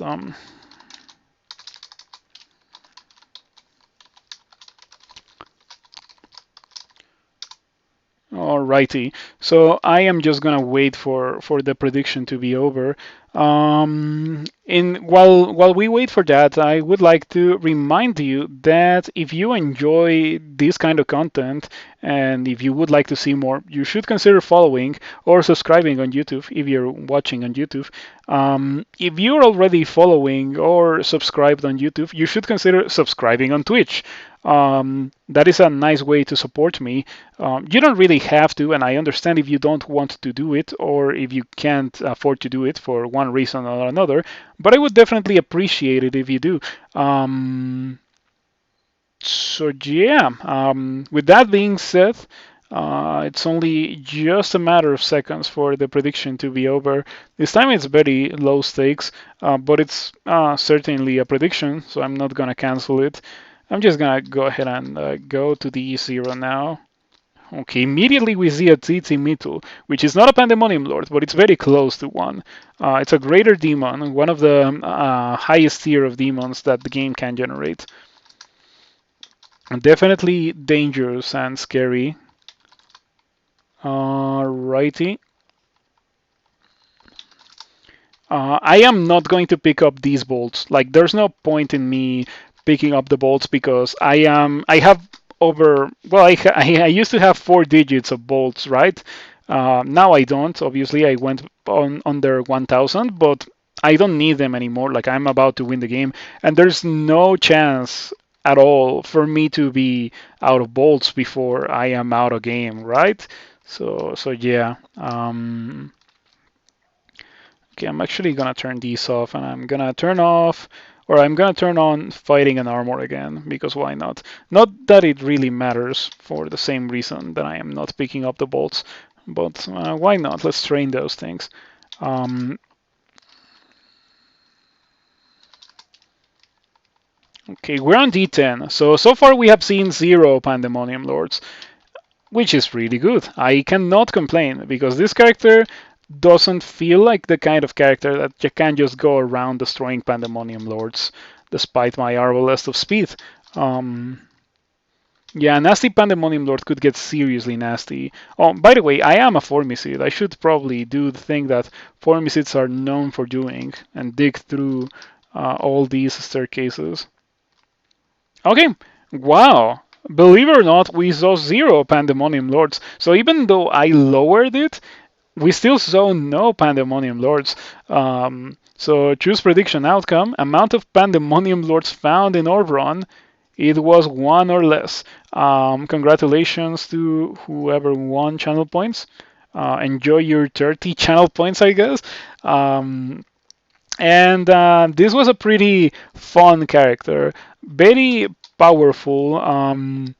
I came close to dying several times, but it was directly as a result of me misplaying and like not correctly assessing threats instead of because of the character being weak. So yeah, if you like this, as I mentioned, you should consider following. Otherwise, if you're already following, you should consider subscribing. You don't have to, but it would be nice if you do.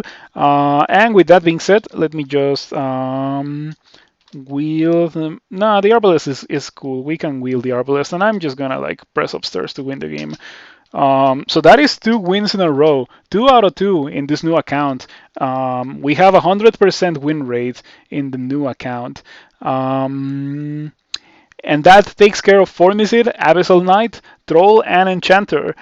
We still have a long way to go. A lot of species and a lot of backgrounds to play. So there is definitely a lot of content that is going to be coming out